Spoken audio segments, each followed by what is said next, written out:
Middle. All right. Let's go ahead and call the Senate back to order. The members, please take your seats. Madam Clerk, Sergeant Arms, secure the chamber doors. Madam Clerk, please call the roll. Mr. President.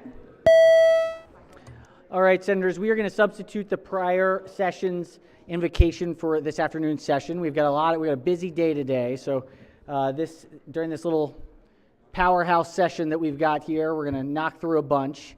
So if there is, has everyone recorded their presence in the chamber? Almost. All right.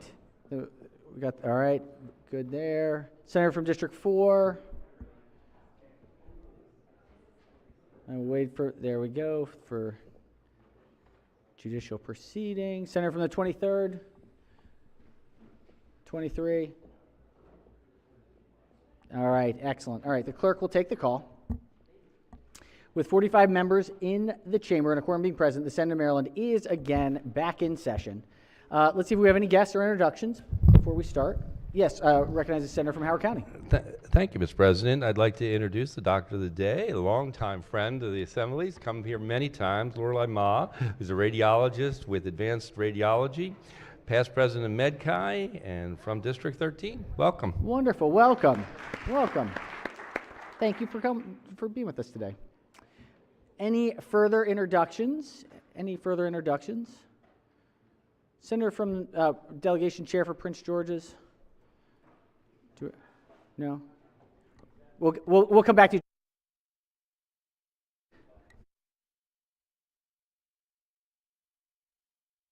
All right, any further introductions or guests? The senator from the 27th has an introduction for a guest who is behind him. They couldn't see. That's. Oh, sorry. Thank you, Mr. President. Colleagues, if you would, give a warm Senate welcome to a former colleague of ours, a former delegate, state delegate, now the state's attorney for Prince George's County, Ms. Aisha Brayboy. Welcome. Thanks for joining us today. Thank you. Good to see you. All right. Anything else? Any other business before we jump in? If not, so be considered the reading of the journal from the prior legislative day. Let's take care of some of the messages that we have from the House. This is first reading House bills, number 40. Clerk will read the calendar. House Bill 371, Delegate Majority Leader moves so be considered the reading of the bills. We'll go to yeas and nays, number 9. Clerk will read the bills. Senate Bill 296, Chair, Education, Energy, Environment Committee, State Board for Professional Majority Land Leader moves so be Surveyors. considered the reading of the bills. We're going to go ahead and start on report number 39 out of Budget and Taxation. This is second reader, House Bills, report 39. Clerk will read the bill. House Bill 1524, Chairs, Ways and Means, Horse Racing, Racing Facility Ownership and Construction, Racing Operations, favorable with 2 amendments. Recognizing chair of the committee. Thank you, Mr. President. This is a departmental bill that provides for the transfer of ownership and operation of thoroughbred racing facilities in the state from the Maryland Jockey Club to the Maryland Thoroughbred Racetrack Operating Authority. The bill also alters provisions of the Racing and Community Development Act of 2020, as well as Chapter 11 of 2023, which established the authority. The bill takes effect on June 1st, 2024. There are 2 amendments. The first is technical, and the second is very complicated. It has 12 points to it, as you might imagine. I think everyone's aware of what's been going on. So, Amendment 2 requires the owner of any racetrack in the state to notify the governing body of the jurisdiction where the track is located at least 30 days before the sale of the track. Requires $6.2 million in operating or capital for site development, demolition, and grading in and around Bowie Racecourse Training Center property for fiscal '26. requires the authority to prepare annual financial statements, and beginning with the first full year of racing at Pimlico, if the authority has a net profit of at least 10%, must be distributed in accordance with 9 dash, it's a lot of numbers, of the state government article, local impact grant distributions. Requires the authority to provide notice of the Pimlico Racing Facility lease to the LPC. Adds 1 voting member of the Park Heights Renaissance and 1 voting member of the community surrounding the training track to the authority. Requires a supplemental local impact grant of $3 million each fiscal year for Prince George's County. States that the intent of the General Assembly that the lottery is to offer the racetrack game to its maximum efficiency. Beginning with the first full year of racing, requires the purse dedication account to reimburse the authority for any year that they are operating losses. Restores the annual distribution of RFRA to the current account. Requires the FY26 budget to include $4.6 million to the Rose Cross account in the RFRA.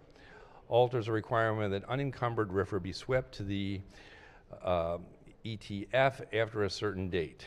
Transfers $10 million of 2022 Department of Housing and Community Development capital to the Park Heights Renaissance to be used in consultation with the department and the authority and the board of the Pimlico Redevelopment Community Compact for workforce housing that is consistent with the Park Heights Master Plan.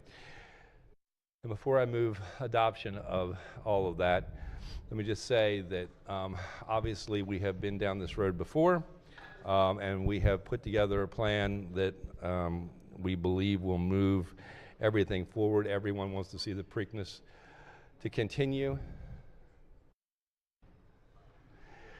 Everyone would like to see the Preakness to continue, and we'd also, as we started out, even a couple of years ago when I first stood up on one of these bills, to ensure that the community surrounding that racetrack and all the other racetracks that will ultimately probably be closing, and some of the standardbred that will stay open, just the whole package of things with thoughtfulness about what happens to the communities around it.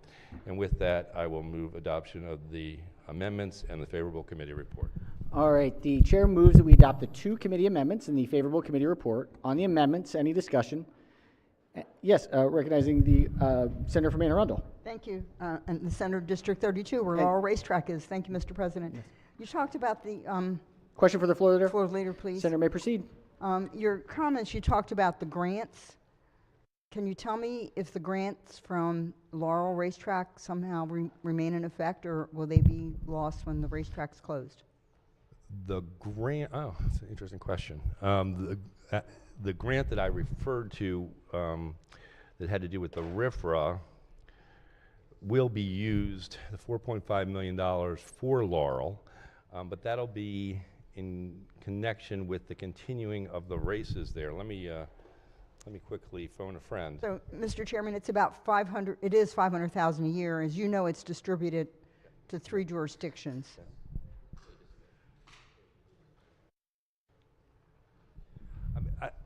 I'm going to make an assumption, and let me try to get the answer absolutely clearly.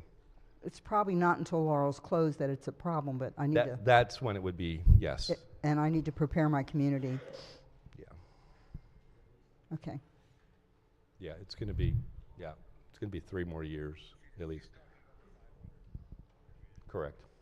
Phone a friend. Correct. Even after this is done. It's actually going to stay even after all this is done. Thank you very much, Mr. Chairman. You're very welcome. That formula wasn't touched, right? Any further discussion on the committee amendments? Any discussion on the committee amendments? Any objection to the committee amendments? Without objection, the 2 committee amendments are adopted. Question now is on the amended report. Any discussion of the report? Any objections to the report? Without objection, the amended report is adopted. Are there any amendments to the bill or its title? Seeing none, House Bill 1524 is hereby ordered passed for third reading. Recognizing the chair. Thank you, Mr. President. I'd ask that this bill receive 2 readings in one day. Senators moved to suspend the rules for the purposes of having 2 readings in the same day. Rule 24. Are there any objection to the senator's motion? Without objection, the motion carries. HB 1524 is now before the Senate on third reading for final passage. Any discussion? If not, the clerk will call the roll.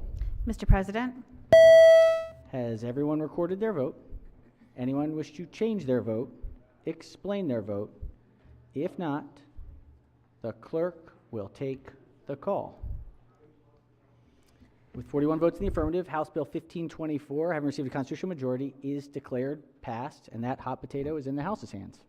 So, let's go to 182. Senate Bill 182, we have a conference report. Conference report.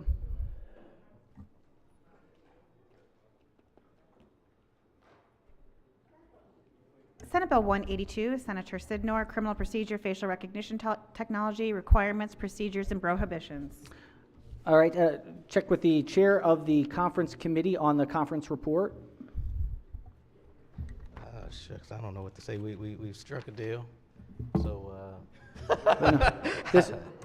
If the senator could explain what the conference committee agreed to. sure, I certainly can. So, the House bill as it came over had a preemption language in it. We removed that preemption language, and we added some additional reporting requirements.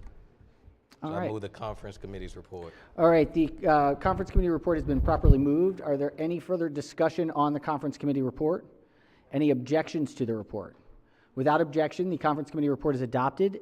Senate Bill 182 is now again before the Senate on third reading for final passage. Any discussion? If not, the clerk will call the roll. Mr. President, Has everyone recorded their vote? Anyone wish to change their vote? Explain their vote. If not, the clerk will take the call. With 45 votes in the affirmative, Senate Bill 182, having received a constitutional majority, is declared passed. All right, we've got a report out of budget and tax. This is report number 37. Clerk will read the first bill. House Bill 689, Delegate Frazier Hidalgo, Electric Vehicles, Repeal of Excise Tax Credit and Establishment of a Rebate Program, favorable with 2 amendments. House Bill 689, recognizing the senator from the 30th district. Nope. From the 30th district is the floor leader. Thank you, Mr. President. House Bill 689 establishes, instead of a tax credit, it establishes a rebate program for electric vehicles. So it, again, repeals that excise tax credit and in place a rebate program under the same kind of parameters that a tax credit originally had. It funds provisions generally mirror the existing tax credit, as I said. And then also, in collaboration with the dealers, we have a number of amendments from the committee. There are 2 amendments. One makes changes to the purpose and function paragraphs. The second repeals an obsolete provision of law and establishes a wait list for buyers who qualify for the rebate to claim the rebate under certain circumstances, and makes clarifying changes to the rebate program. This is an incredibly popular program, Mr. President. And again, we're just changing it from an excise tax credit to a rebate. And with that, I move the 2 committee amendments in the favorable committee report. All right, the senator moves for the adoption of the 2 committee amendments and the favorable committee report. On the amendments, any discussion? Any objections? Yes. Chair recognizes the minority leader on the amendments. Thank you, Mr. President. If the floor leader would just deal for a quick couple course. questions. Thank you very much. So the important part of this changes it from a tax credit to a rebate so that this could occur at the point of sales, right? That's what we're trying to do with respect to that, make it essentially easier for someone purchasing an electric vehicle to receive that credit immediately. I believe that is the purpose of the bill. Right. And so one of the things you mentioned that I didn't quite understand yet was a waiting list. Can you explain that a little bit more, Yeah, please? I'm sure you've also heard from constituents, this is such a popular program right now that we tend to run out of money almost immediately. Right. And so out of some of the stakeholders came together just to make sure that we have a kind of clearer path on that wait list instead of the rush right now. And so that's what the committee amendments seek to address, that wait list for buyers. Okay, so this is, I think it was $8.5 million that comes over from the C fund. Essentially, MDOT then is able to utilize it, or as a tax credit. If we do it this way, it'll be immediate rebates. But the wait list would then, just trying to think how the wait list would work, in a sense, if the funds are not used by a certain time, then, because I'm hearing the funds run out in about, as you said, very quickly, Right. Less than a half year or so. Just trying to figure out the wait list again, how that might exactly work, if you know. So if we're hearing from council that the purpose of the amendment in the wait list is if somebody's on the wait list and somehow additional funds become available, they'd be notified of that availability. Okay, that answers the question. So if more money's available, then they get on, but Yes. if it's capped out at the 8.5 million Right. and it's used up already, Right. they're out of luck. Yes, Okay. thank you, Senator. And as you can see in the fiscal note, there is no impact because we have currently those funds set Yep. aside. Aware of that. Okay, thank you very much. Thank you. All right, thank you, Senator. Recognize the Minority Whip. Thank you, Mr. President. If one of the floor leader would yield for one more question, Sure. maybe two. The program, so we're changing it to a rebate, so it's at point of sale. Is there any means testing currently on this tax credit now, or pretty much anybody can get it, correct? I do not believe there's a means test, but let me check with council.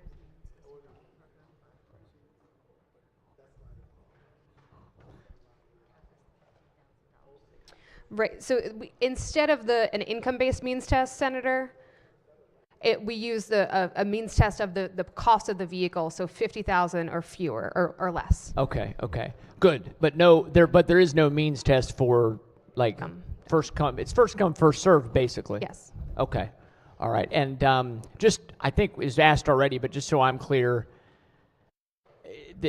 instead of you applying for the tax credit on your next tax return, you were getting it at point of sale, like you would get any other sort of buyback or rebate with a car dealership. The intention is point of sale, and that's what the wait list is for, in case will be faster than the current tax credit. Gotcha, then that makes sense. And was there testimony about the impact of, was there testimony about how dealers are dealing with electric vehicles on their lots? Because we hear anecdotally that there's a lot of trouble with moving certain types of electric vehicles more than others. Teslas are very popular, for example, but other brands are not, or other car dealerships are having some issues. Was there any testimony in relation to that? The dealers did weigh in, and those are their thoughts are reflected in the committee amendments that you have. I do not believe they testified to the point you're asking about, but their input was considered and balanced by the committee, and that's where we have the amendments. Thank you very much. Thank you, Mr. President. All right, thank you, Senator. Any further discussion of the two amendments? Any objection to the committee amendments? Without objection, the two committee amendments are adopted. Question now is on the amended report. Any discussion? Any objections? Without objection, the amended report is adopted. Are there any further amendments to the bill or its title? Seeing none, House Bill 689 is hereby ordered passed for third reading. Clerk, read the next bill. House Bill 764, Delegate Shetty, State Lottery Fund, Bus Rapid Transit Fund Distribution and Prince George's County Blue Line Corridor Facility Fund, alterations favorable with one amendment. Recognize the senator from the 27th. Thank you, Mr. President. Colleagues, House Bill 764, as amended, is dealing with already existing funds. This was initiated back in 2022 and 23. These funds are for the Bus Rapid Transit Fund. It was designed to provide grants to local governments to support the construction of projects within your bus rapid transit system. The capitalization of the fund is dependent upon deposits made by the comptroller for debt service into the stadium financing funds. When this bill is passed, these funds would directly benefit from the exact amount of the state lottery's profits. Starting in 2025, the bill would guarantee the Bus Rapid Transit Fund receives a reported amount of $27 million annually from the state lottery. The change promises a more stable and predictable funding stream. Again, there's no fiscal impact. It simply codifies the existing practice. There will be a reporting to the House and the Senate December 15th, 2024 on all public and private development activities going forward. There was one amendment. That amendment provides or removes a provision referencing a certain incorrect distribution date. Move adoption of the one amendment and the favorable committee report. All right, the floor leader moves to the adoption of the one committee amendment and the favorable committee report. On the amendment, recognizing the minority leader. Thank you, Mr. President. The floor leader could yield for questions, Yes. please. Senator may proceed. Just in reading this, trying to understand this a little bit better, this is funds that come from the state lottery that are going into paying for transportation projects? This is for the Bus Rapid Transit Fund. Those contributions come from the state lottery, yes. And you said it's codifying existing practice. Is that, generally speaking, always, I mean, are we using the practice of taking lottery funds and using for transit projects anywhere else? Yes, and what this bill is doing is actually, it's already in the code, and what we're doing is we're stabilizing the funds so projects across the state know exactly the amount of dollars they're going to be in each year. So we don't have to wait for the comptroller's office to send those dollars over to cover the Maryland Stadium debt service. So the amount is $27 million. Right, but instead of it coming from the stadium authority, now it's going to be coming from lottery. Is that right? Sorry, it's in the past it's been a pass through. So yes, Okay. always been a pass through from the lottery. So same dollars, but it would pass through the stadium, the Maryland Stadium Authority. Right, and I can appreciate the same amount of money. I'm just wondering why we're using the state lottery system to pay for transportation projects.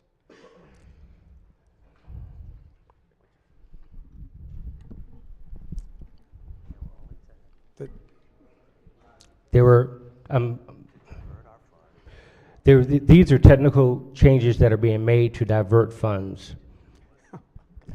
Would the floor leader yield? We love that word, divert, yes. I'll lead to the Capitol show. I'll right. yield to the Thank Capitol you. show. Recognizing the Thank Chair you. Capitol. Right. Thank you very much, Mr. Minority Leader. Good to see you. It's good to be back. So this is really just technical. The money has been allocated. No, 3 years ago we had put money in. It's just allowing access, and because of the way the bill was drafted, the county doesn't have access to the funds. So it's not. This is already accounted for. This is technical, and then the amendment that was changed just is basically. Not codifying because it's already there. It's just making the technical change that's consistent with what we've done. I mean, so it's a shame that we have this bill up again because of these technical changes. Nothing has really changed from the last 3 years that we approved this, but in order for the counties to access the funding, we need to make this change. Right, and I can appreciate that, and I think everybody in here recognizes we have issues with the Transportation Trust Fund and important projects in every district. I'm just wondering why this, what is it, the Rapid Blue Line, why is that, let me just say, special enough that that doesn't have to look to the Transportation Trust Fund, but in fact it's getting funding from what was the Stadium Authority and now getting funded by profits from lottery? Why are we funding transportation projects through the lottery system? So one is this really doesn't change that much. I mean, bottom line is that the processor's already been set up for this money to go out. This is just a different entity that we're passing the money through, but the money has already been allocated and it's already been considered as part of our budgeting process. Does that make sense? It makes sense because everybody's telling me the same thing, that it's already being done, so now it's okay to continue doing it, but nobody's really answered my question, why we're funding transportation projects through the lottery rather than through the transportation. It's all through the different bonding mechanisms. I can yield to the chairman, but it comes down to just a different way of bonding. Mr. Chairman? This is actually, as the chair mentioned, it is for bonding authority for the local jurisdiction to be able to do this. Okay. Unless the chair would. Yeah, so Thank you. it has to do with these projects coming online and the fact that to do a bond, you have to have a certain sizable amount to do it. And it wasn't big enough initially to do it, and so this is the way to make it move forward because of the fact that the full bonding amount isn't being done all at one time. The idea is just to keep it moving. It is ultimately going to be bonded money, is the bottom line. Bonded money, but it's being secured through the profits of the lottery system. I mean, you know, it's always secured through some sort of. Something. Okay. All right. I appreciate it. It's just a little concerning, Mr. President. If you remember, I think the BRFA has some language in there where we've reduced the commissions for the the retailers that sell lottery tickets. So they're actually getting some additional more money. The lottery system is keeping more money. It's just, in my opinion, an odd way to secure funding for transportation system is using revenue from the lottery. And I hadn't seen that before, which is why I brought up the questions. And, once again, we seem to be opening, different paths on funding, and I can appreciate the, being creative in trying to get that, but it also then brings a lot of ideas into everybody else's head to say, well, wait a minute, maybe I should look at the lottery system for securing bonds. But understand that it's corrective language, so I will leave it at that. So appreciate it, Mr. President. All right. Question remains on the one committee amendment. Any further discussion? Any objections? Without objection, the one committee amendment is adopted. Question now is on the amended report. Any discussion? Any objections? Without objection, the amended report is adopted. Are there any further amendments to the bill or its title? Seeing none, HB 764 is hereby ordered passed for third reading. Recognizing the chair of the committee. Thank you, Mr. President. I'd like to motion to suspend the rules to have 2 readings in one day. All right, Senator is moved to suspend the rules. Recognize the minority leader. Thank you, Mr. President. I'm just wondering when this point of the day was going to start. Obviously, we had a very important bill that we just dealt with the Pimlico that went through at lightning speed, but are we going to start doing that with every single bill that comes up? Is this bill that important? It's a House bill. We're 6 hours away still. I would just say that I don't know that we need to start suspending the rules, but if my colleagues want to do that, we'll be okay with that. Thank you. All right, I don't think it'll be a regular practice. I think this is, when these were amended ones that still need a concurrence. All right, question is on the motion to suspend Rule 24. Any objection to the suspension? Without objection, the Rule 24 having been suspended. House Bill 764 is now again before the body on third reading for final passage. Any discussion? The clerk will call the roll. Mr. President, Has everyone recorded their vote? Anyone wish to change their vote? Explain their vote? Yes, Chair recognizes the minority whip. Thank you, Mr. President. And I just wanted to rise to explain my vote as opposed to making some lengthy floor speech. We'll do that on some other bills. This bill, though, I can tell you, if I could pick one of about 3 or 4 things that I hear randomly from constituents the most, it's whenever we talk about education funding, they say to me, back in the 70s, we established the lottery to fund education. Of course, I know the amount of money we take in for the lottery is not nearly enough to fund all of our K through 12 education. However, and I informed them of that, but the principle remains, and this is another example of where we're diverting money from things that were supposed to be generally for one purpose and moving it to something else. And it's also in one particular area of the state, which I don't think is right either. So that's why my vote is red. Thank you, Senator. All right, any further senators wish to explain their vote? If not, the clerk will take the call. With 34 votes in the affirmative, House Bill 764, having received a constitutional majority, is declared passed. This was one that we had a missing floor report. This is layover calendar number 59. Clerk will read the bill.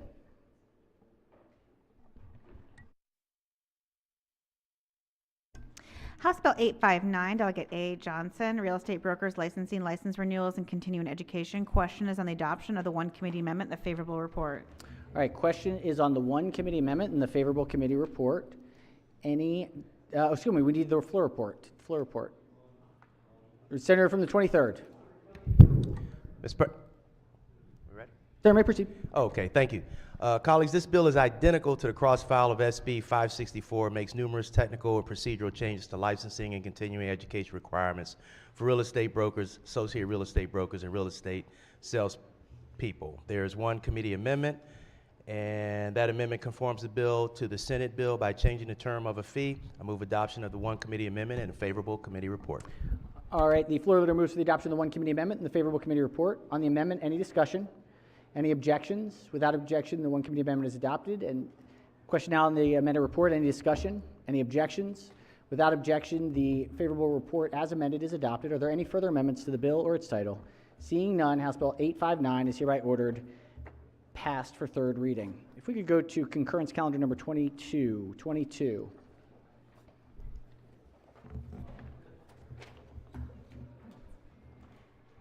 All right, clerk will read the bill. Senate Bill 7, Senator Bailey, Public Safety Law Enforcement Agencies Positive Community Feedback. All right, recognize the chair of the committee on the House amendments. Thank you, Mr. President. JPR moves to concur. All right, we have just description. Sure. The bill requires the Maryland Police MPTSD. Just the amendments, if there's So any. the House amendment just required that the feedback have not been solicited, so it has to be unsolicited feedback. JPR Unsolicited moves to feedback, okay, concur. excellent. All right, Senator, Chair moves that we concur with the House amendments. Any discussion? Any objections? Without objection, the Senate concurs with the House amendments. Bill is now again before us on third reading for final passage. Any discussion? If not, clerk will call the roll. Mr. President? Has everyone recorded their vote? Anyone wish to change their vote, explain their vote? If not, the clerk will take the call. With 45 votes in the affirmative, Senate Bill 7, having received a constitutional majority, is declared passed. All right, we have a concurrence calendar out of judicial proceedings. Another one. This is number 23. Clerk will read the first bill. Senate Bill 134, Senator Hedelman, Office of the Correctional Ombudsman, Establishment and Funding. Recognize the chair of the committee on the House amendments. Thank you, Mr. President. As passed by the Senate, the bill establishes the Office of the Correctional Ombudsman as an independent unit of state government. The bill also transfers the Juvenile Justice Monitoring Unit from the Office of the Attorney General to the new independent unit. The House amendments limit the authority to distribute justice reinvestment funds to the fiscal year to 2025 only, so 1 year of funding.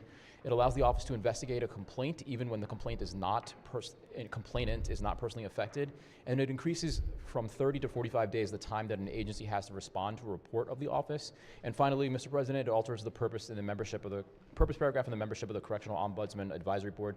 JPR moves to concur. All right, JPR moves to concur with the House amendments. Any discussion? Any objections? Without objection, the Senate concurs with the House amendments. Senate Bill 134 is before us again for third reading, final passage. Any discussion? If not, the clerk will call the roll. Mr. President?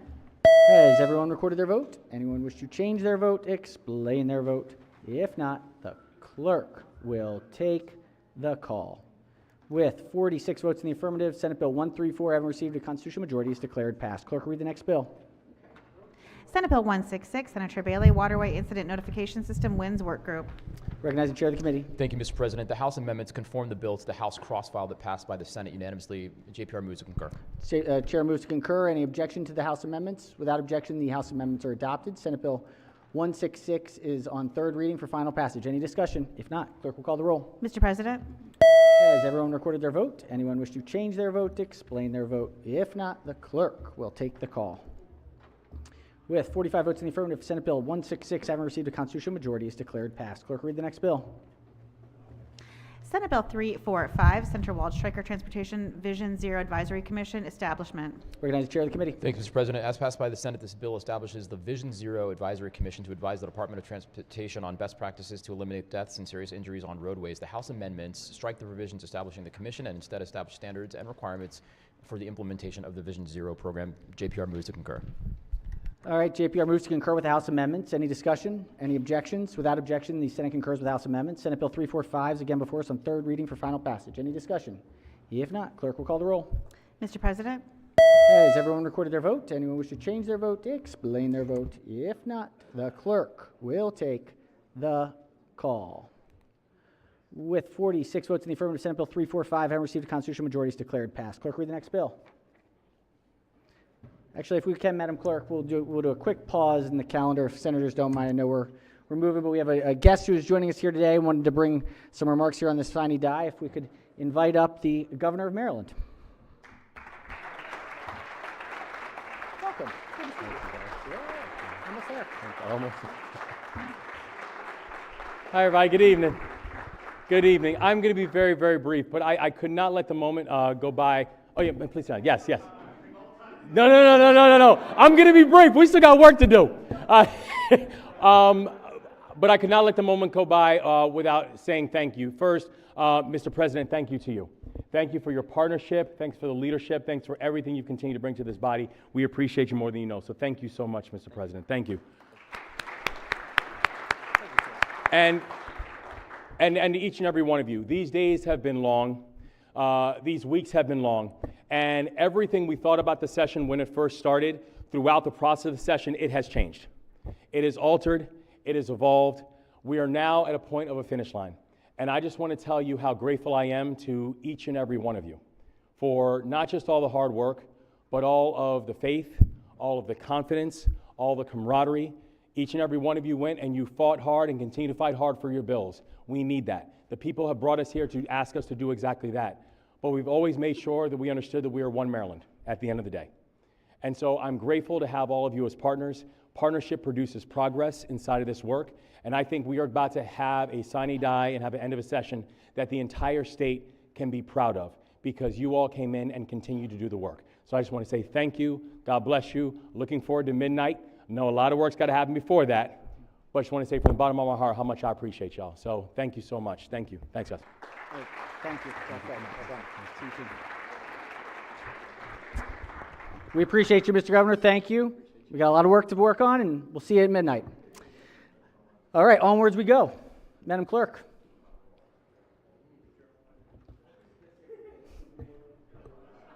Wasn't printed. So. Senate Bill 380, Senator West, Police Recruitment Retention Work Group. Recognize the chair of the committee. Thank you, Mr. President. The House amendments add members to the work group. The committee moves to concur. All right, chair moves to concur with House amendments. Any discussion? Any objections? Without objection, the Senate concurs with House amendments. Senate Bill 380 is again before us on third reading for final passage. Any discussion? If not, the clerk will call the roll. Mr. President, Has everyone recorded their vote? Anyone wish to change their vote, explain their vote? If not, the clerk will take the call. With 47 votes in the affirmative, Senate Bill 380, having received a constitutional majority, is declared passed. Clerk will read the next bill. Senate Bill 840, Senator Sidnor, Public Safety, Automatic License Plate Readers, Captured Plate Data, Storage and Upload. Recognize the chair of the committee. Thank you, Mr. President. As passed by the Senate, this bill establishes the automatic license plate reader data capture by the law enforcement agency is the property of the law enforcement agency and may not be sold for any purpose or accessed by the contractor without authorization. The House amendments conform the bill to the cross-file House Bill 1081, which already passed the Senate. Move to concur. Chair moves to concur with the House amendment. Any discussion? Any objections? Without objection, the Senate concurs with the House amendments. Senate Bill 840 is again before us on third reading for final passage. Any discussion? If not, clerk will call the roll. Mr. President, Has everyone recorded their vote? Anyone wish to change their vote, explain their vote? If not, the clerk will take the call. With 47 votes in the affirmative, Senate Bill 840, having received a constitutional majority, is declared passed. Let's go to 24, calendar 24. Clerk will read the bill. Senate Bill 448, Senator Muse, Study on African American Civil War Soldiers in Maryland. Recognizing chair of the committee. Thank you, Mr. President. This bill, as passed by the Senate, required the Department of Veteran Affairs to conduct a study towards the completion of a memorial dedicated to African American Civil War soldiers in Maryland. The House amendments revert the bill to a commission. EEE committee moves to concur with those House amendments. All right, the chair has moved to concur on the House amendments. Let's take a look here. We have it appears to be a conference committee, but the chair has moved to concur. Make sure that we have the correct motion on the board. The chair has described the amendments. We definitely took this up and moved to concur with the House amendments. I think we may have had an old one up there. Okay. There's just a moment. No worries. All right, the chair has moved to concur with the House amendments. Any discussion? Any objections? Without objection, the Senate concurs with the House amendments. Senate Bill 448 is now again before the Senate on third reading for final passage. Any discussion? If not, clerk will call the roll. Mr. President, Has everyone recorded their vote? Anyone wish to change their vote, explain their vote? If not, the clerk will take the call. With 45 votes in the affirmative, Senate Bill 448, having received a constitutional majority, is declared passed. Let's go to concurrence calendar 25. Clerk will read the first bill. okay. I don't know.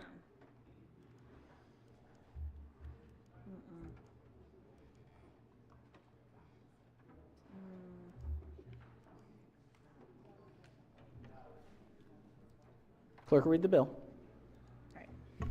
Senate Bill 46, Senator Waldstreicher, Condominium Sales Contracts, Asbestos Disclosure. Let's hear from the chair, vice chair of the committee on the House amendments. Thank you. This was just a drafting difference. We moved to concur with the House amendments. All right. Chair moves to concur with the House amendments. Any discussion? Any objections? Without objection, the Senate concurs with the House amendments. Senate Bill 46 is again before us on third reading for final passage. Any discussion? If not, clerk will call the roll. Mr. President, Has everyone recorded their vote? Anyone wish to change their vote, explain their vote? If not, the clerk will take the call. With 47 votes in the affirmative, Senate Bill 46 having received a constitutional majority is declared passed. Clerk will read the next bill. Senate Bill 413, Senator Guile, discrimination, military status, prohibition. Recognize the chair of the committee on House amendments. Thank you, Mr. President. As amended by the House, the bill prohibits discrimination for the purposes of housing and employment only. JPR concurs. The chair moves to concur with the House amendments. Any discussion? Any objections? Without objection, the Senate concurs with the House amendments. Senate Bill 413 is again before us on third reading for final passage. Any discussion? If not, clerk will call the roll. Mr. President, Has everyone recorded their vote? Anyone wish to change their vote, explain their vote? If not, the clerk will take the call. With 47 votes in the affirmative, Senate Bill 413, having received a constitutional majority, is declared passed. Let's go to 26. Mr. President, Yes, Senator from the 44th. if I could be recorded in the green for Senate Bill 448. 448, all right, Yes, can we sir. get a vote change slip over? Thank you. 448. If the pages can collect the slips. Let's just do this one, next one, and then once we get the slips back, we'll go. All right, on 26, clerk will read the bill. Senate Bill 202, Senator Benson, Department of Aging Caregiver Expense Grant Program established. All right, let's hear from the chair of the committee, Budget and Tax, on the House amendments.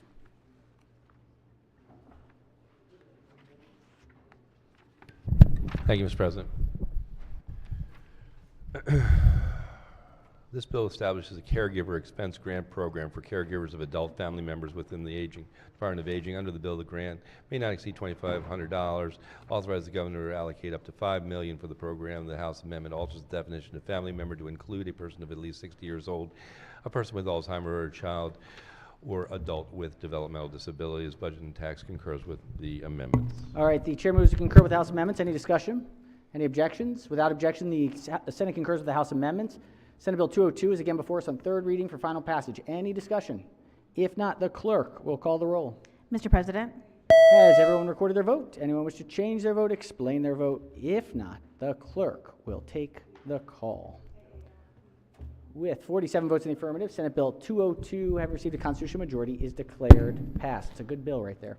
Yes, Senator from the 26th. Yes, Mr. President. I want to be recorded in the green on SB 448. 448, did we get the vote slip, Senator? It's not a change of vote. Oh, it's the 448 in the green. Senator from District 4.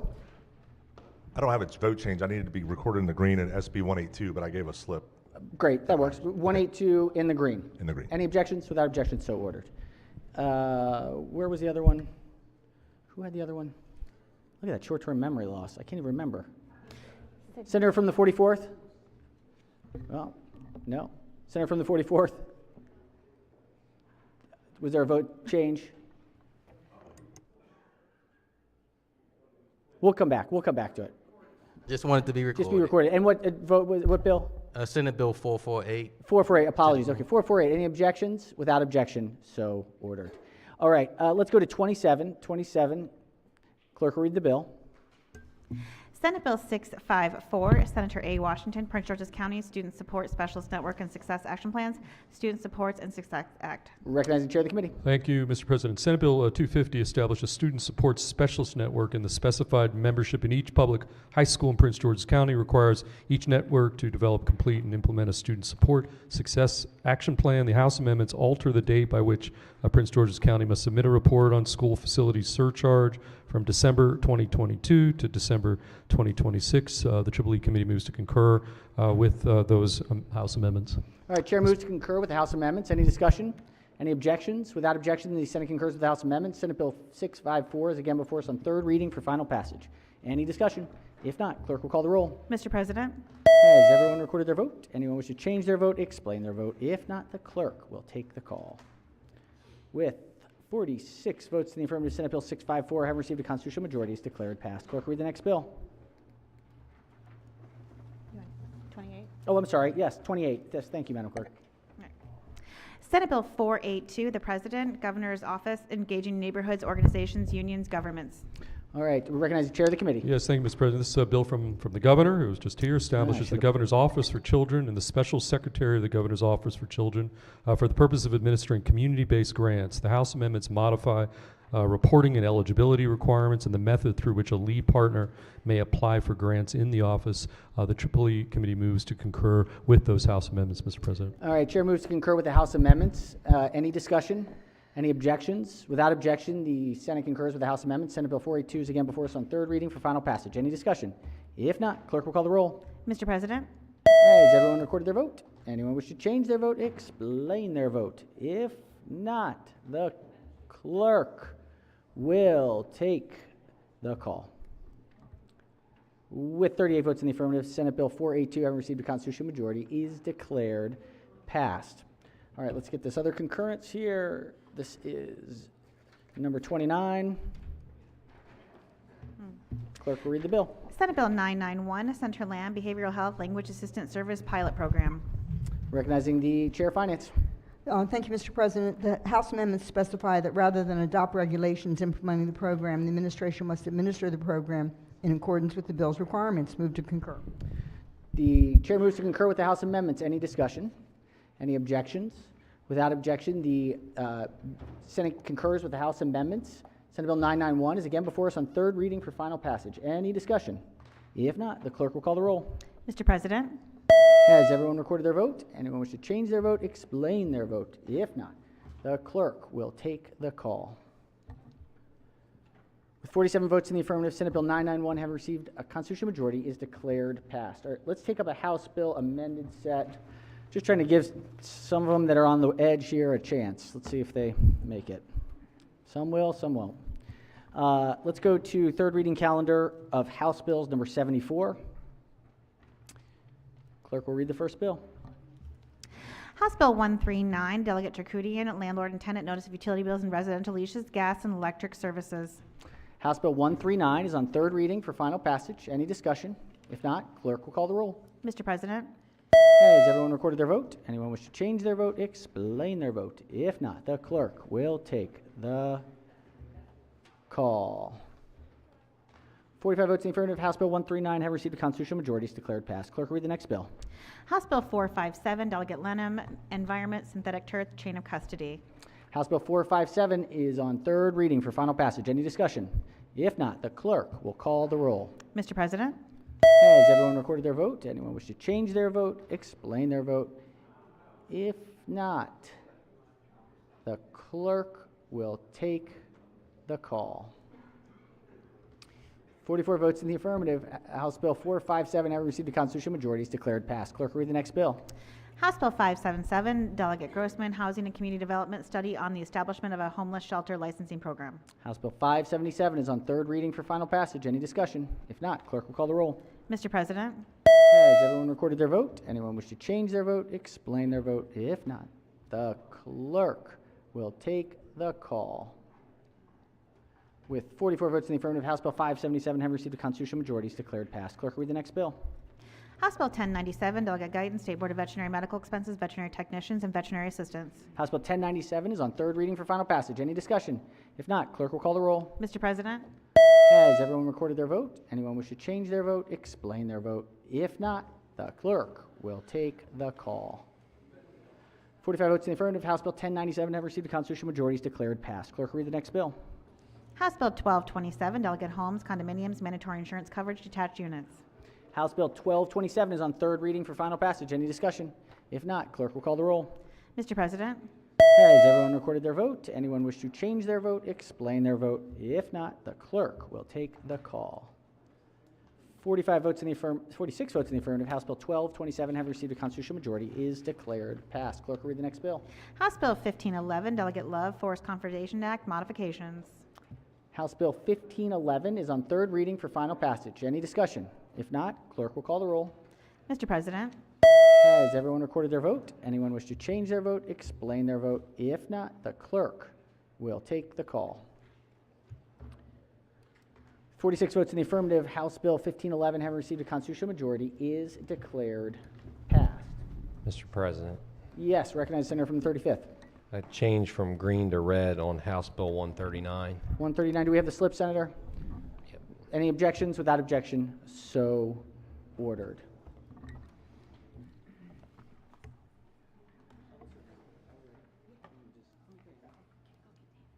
All right, we do have just a brief moment. The Chair of Finance, we have a guest who's joining us here after many years of service to this General Assembly. He should be in the lounge. I think on his way.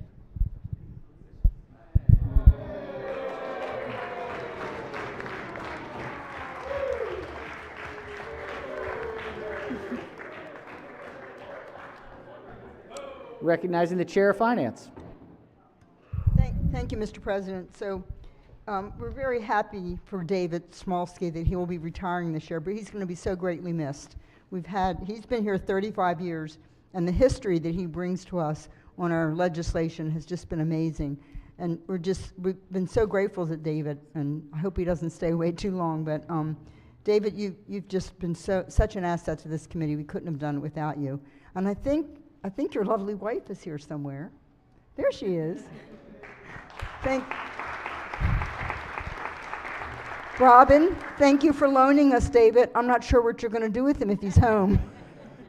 But the clerk has a beautiful Senate, resolution. And after we get some photos, I'd love to have our committee come up and be in a photo with David. Absolutely. And just, I was skillfully handed a few of the data and facts, which are pretty great. So started in September 20th, 1989.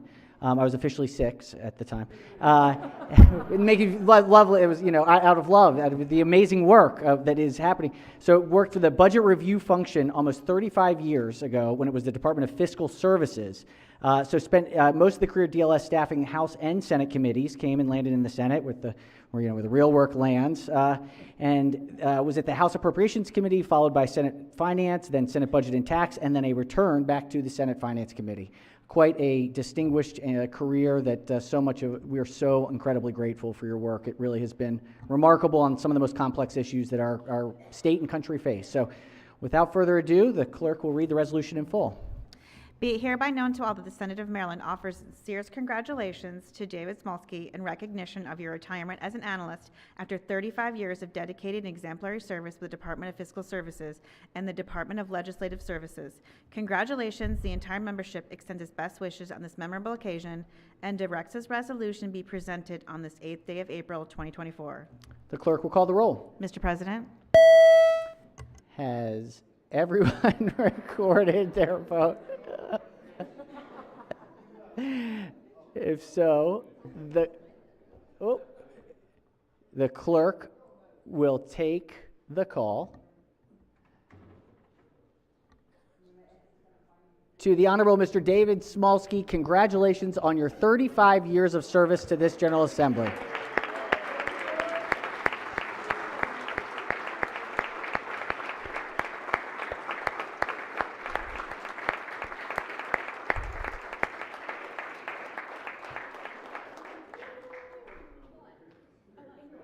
Yeah, come on in.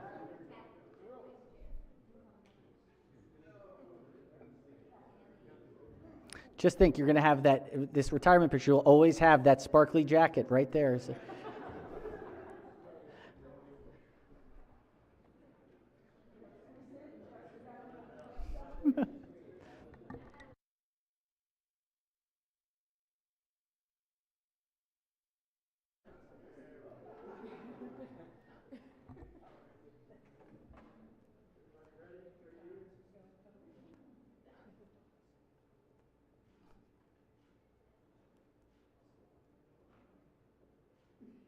Excellent.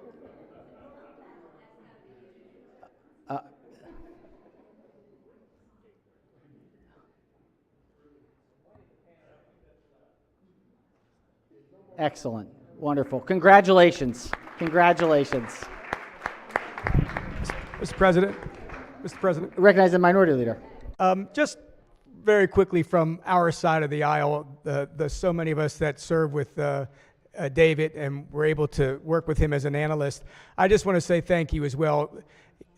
David and the rest of the analysts in finance have always been so fair with us and including us, and even some of our ideas when we've come into you and said we like an amendment or some things. He's always been able to prepare that for us, and I was fortunate the last few years to sit next to him, and when he presents his bill, and you even get some advice every once in a while, it's like, you don't like this one, you don't like this one. So it's very helpful when you have a lot of these bills that are coming through to get somebody that every once in a while could be on your side. So David, thank you very much for all that you've It's done. that unbiased, nonpartisan DLS staff. They are phenomenal. That's right. Yes.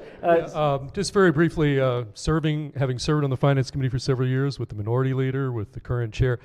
One funny quick story, because his wife was introduced. Most of us knew, I'm not going to mention name, his wife for many years, but we never knew until the former chair of the Finance Committee, Mac Middleton, inadvertently in a bill hearing, just said something, and the entire collective of the Finance Committee, there was a gasp.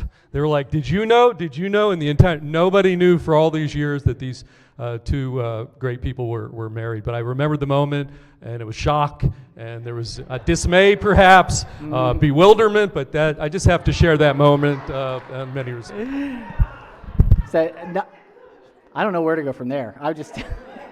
Thank you, Dave. It is truly remarkable work. Thank you. Thank you. You've had a heck of a career.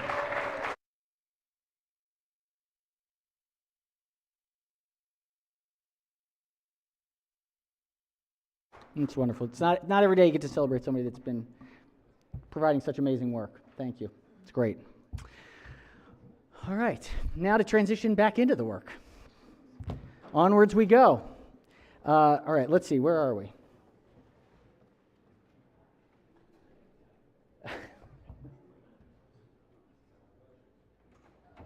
That's where we are. Do we have the cap? Do we have? Still waiting on it. It's coming eventually. All right. Let's take up a report out of judicial proceedings. This is report number 55. Clerk will read the bill. House Bill 947, Delegate Phillips, Civil Action, Public Nuisance, Firearm Industry Members, Gun Industry Accountability Act of 2024, favorable. Recognize the Vice Chair of the Committee. Thank you, Mr. President. I apologize, I'm losing my voice. This bill is in the same posture as the Senate bill, which has already passed this chamber, except it adds the 23 county attorneys and the Baltimore City Attorney, which is the equivalent. I move the favorable committee report. All right, the Chair moves to the adoption of the favorable committee report, recognizing the minority whip on the report. Thank you, Mr. President. I wonder if we could lay this bill over for no. Well, it would be out of order because there's no amendment. I know. Thank you, Mr. President. Could I ask the floor leader if he would yield for a question about the report? Of course. I want to be sure I'm clear about where we are with this. The Senate bill that passed had only the Attorney General. Original bill came in, was letting pretty much anybody sue. The committee narrowed that to just the Attorney General. Now it's come back from the House, and is it any county, when you say county attorney, is it any, like a state's attorney, or is it the county attorney, the legal counsel for the county? The latter. You got it exactly right. Okay, so the city solicitor, for example, is the city attorney for Baltimore City. That's right. So Frederick City or Annapolis City, can their attorney? They cannot. Okay, because it's one of the 24 jurisdictions is the city of Baltimore. That's right. Baltimore City, the city solicitor is the equivalent of the county attorney. I'm not singling them out. I'm just making sure I understand. Yep. Can I ask, because I looked through some of what we had in the bill, and there's been a few changes, but not so much for what came back from the House. You still have in the bill some of you're including firearm, including an antique firearm, as defined in 4-201 of the criminal law article, and that was not struck out of the bill. And the reason I'm asking that question is generally under federal law, we don't classify antiques as firearms. They're not eligible for background checks under NICS. So a lot of times, if my recollection, and I'm sure you're looking for the answer, my recollection is that we would often strike antique out of all firearm bills. And it may seem like, why are we asking about this when we're talking about lawsuits, but this bill is pretty broadly opening up for potential lawsuits in the firearm industry. So it almost wouldn't matter whether it was an antique used in some sort of terrible act or...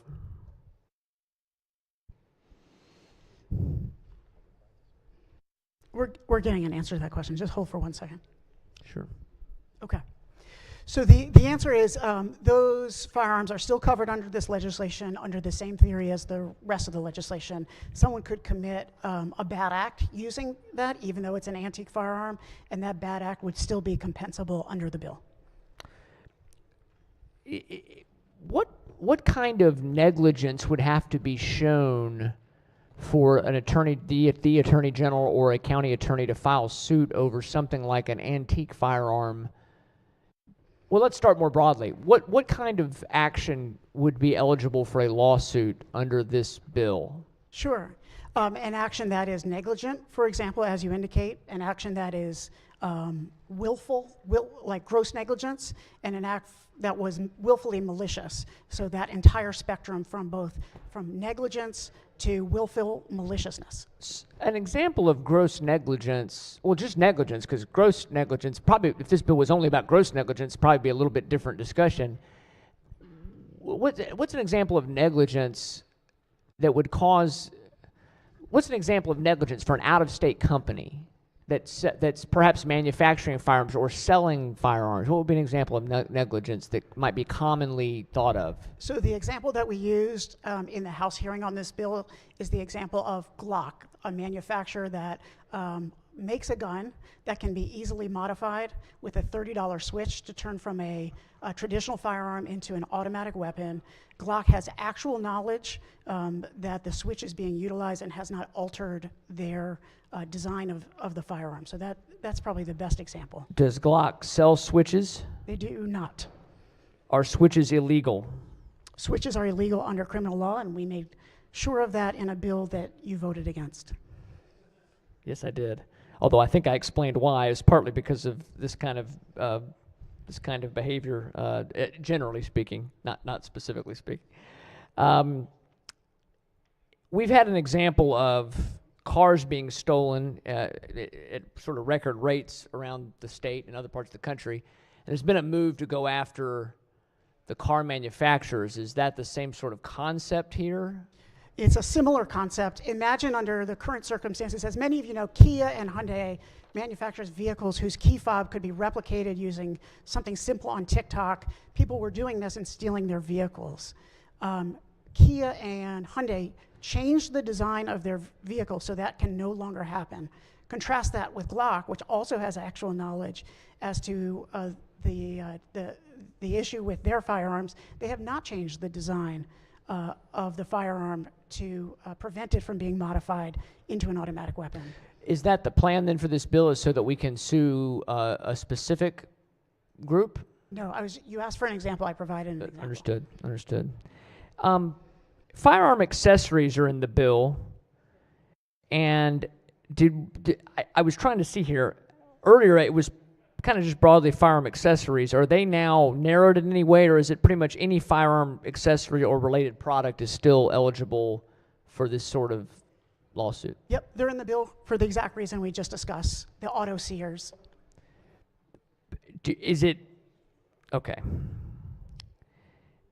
I'm trying to also understand how we're getting around with this bill. There's federal law, the PLCAA from 2005, and it basically codified the principle that manufacturers and retailers are not responsible for subsequent criminal misuse or illegal possession of their lawfully sold and non-defective products by a remote third party, which would be a criminal in this case, generally speaking, over whom they have no control. And there's, you know, I could read, I know you know the law, so I could read the law for the body, but I mean, basically it was done so that we could have some guidelines. How are we getting around that? How is this not in conflict with that? Good question. We're not getting around PLCAA, we are complying with PLCAA. In fact, PLCAA specifically anticipates that states may pass laws lifting gun industry immunity. In the legalese of PLCAA, this is called the predicate exception. In other words, the federal government can change the default when it comes to state immunity, but cannot control it. PLCAA specifically allows for the state change 8 states have already done so, and that's exactly what we do in front of us. When in California, they have held, there was a case that's been stayed or temporarily blocked. Was that blocked under PLACA? Or there was one in the San Diego area that I was reading about. What do you have knowledge of that, or what the reason that's been blocked? It was back in the fall. So I don't have specific knowledge about that case. As a general rule, none of these laws have been struck down. In fact, they are litigating currently. To the extent that some have been kicked out of court, it's because the plaintiffs, which is the ideological side with which you are aligned, did not have standing to bring the case. Okay. Okay. And finally, what are the safeguards to this not being abused? I guess, for one thing, as the bill came in, it was much broader, and you could have had sort of rogue agents out there looking for people to sue. So we've sort of limited that. Is there any particular safeguard on this, or is it kind of anything that a county attorney who, although they generally, I wouldn't think, would go off on their own, but a county attorney could go off on their own representing a county government or the city and file a suit? Is there any sort of safeguard if there's some sort of wrongful suit, or kind of what? Yeah. So 2 things. You're exactly right. As this bill came in, it included a private right of action. So the risk of abuse from plaintiffs' attorneys who might be looking to make a buck, or just kind of the feeding frenzy that you see when a new right of action is provided, could have happened. So we struck that in the bill to provide the very safeguards that you're looking at. In terms of our Attorney General and our local county attorneys, they are limited by 2 factors. First, they are limited by resources. So if they were to bring frivolous suits, they'd be wasting taxpayer money and the resources of their office that can be dedicated to other things. And so the inherent resource limitations are baked into the bill. Of course, our normal tort limitations are also baked into the bill. The plaintiffs in any case have to show a duty of care, a breach of that duty, some damages, and a nexus between the breach and those damages. And so all those guardrails remain in the bill. Nothing about this legislation changes those guardrails. There is a study in here, and I did not, it talks about the legality and feasibility. Can you talk about that study, what that's doing? It seems somewhat aggressive language. Sure. Well, it's just a study. We do studies all the time. We ask for data. What we're trying to understand here is how many crime guns are being located in our community. I know you feel very firmly that we should go after the bad actors, the crime guns, the criminals.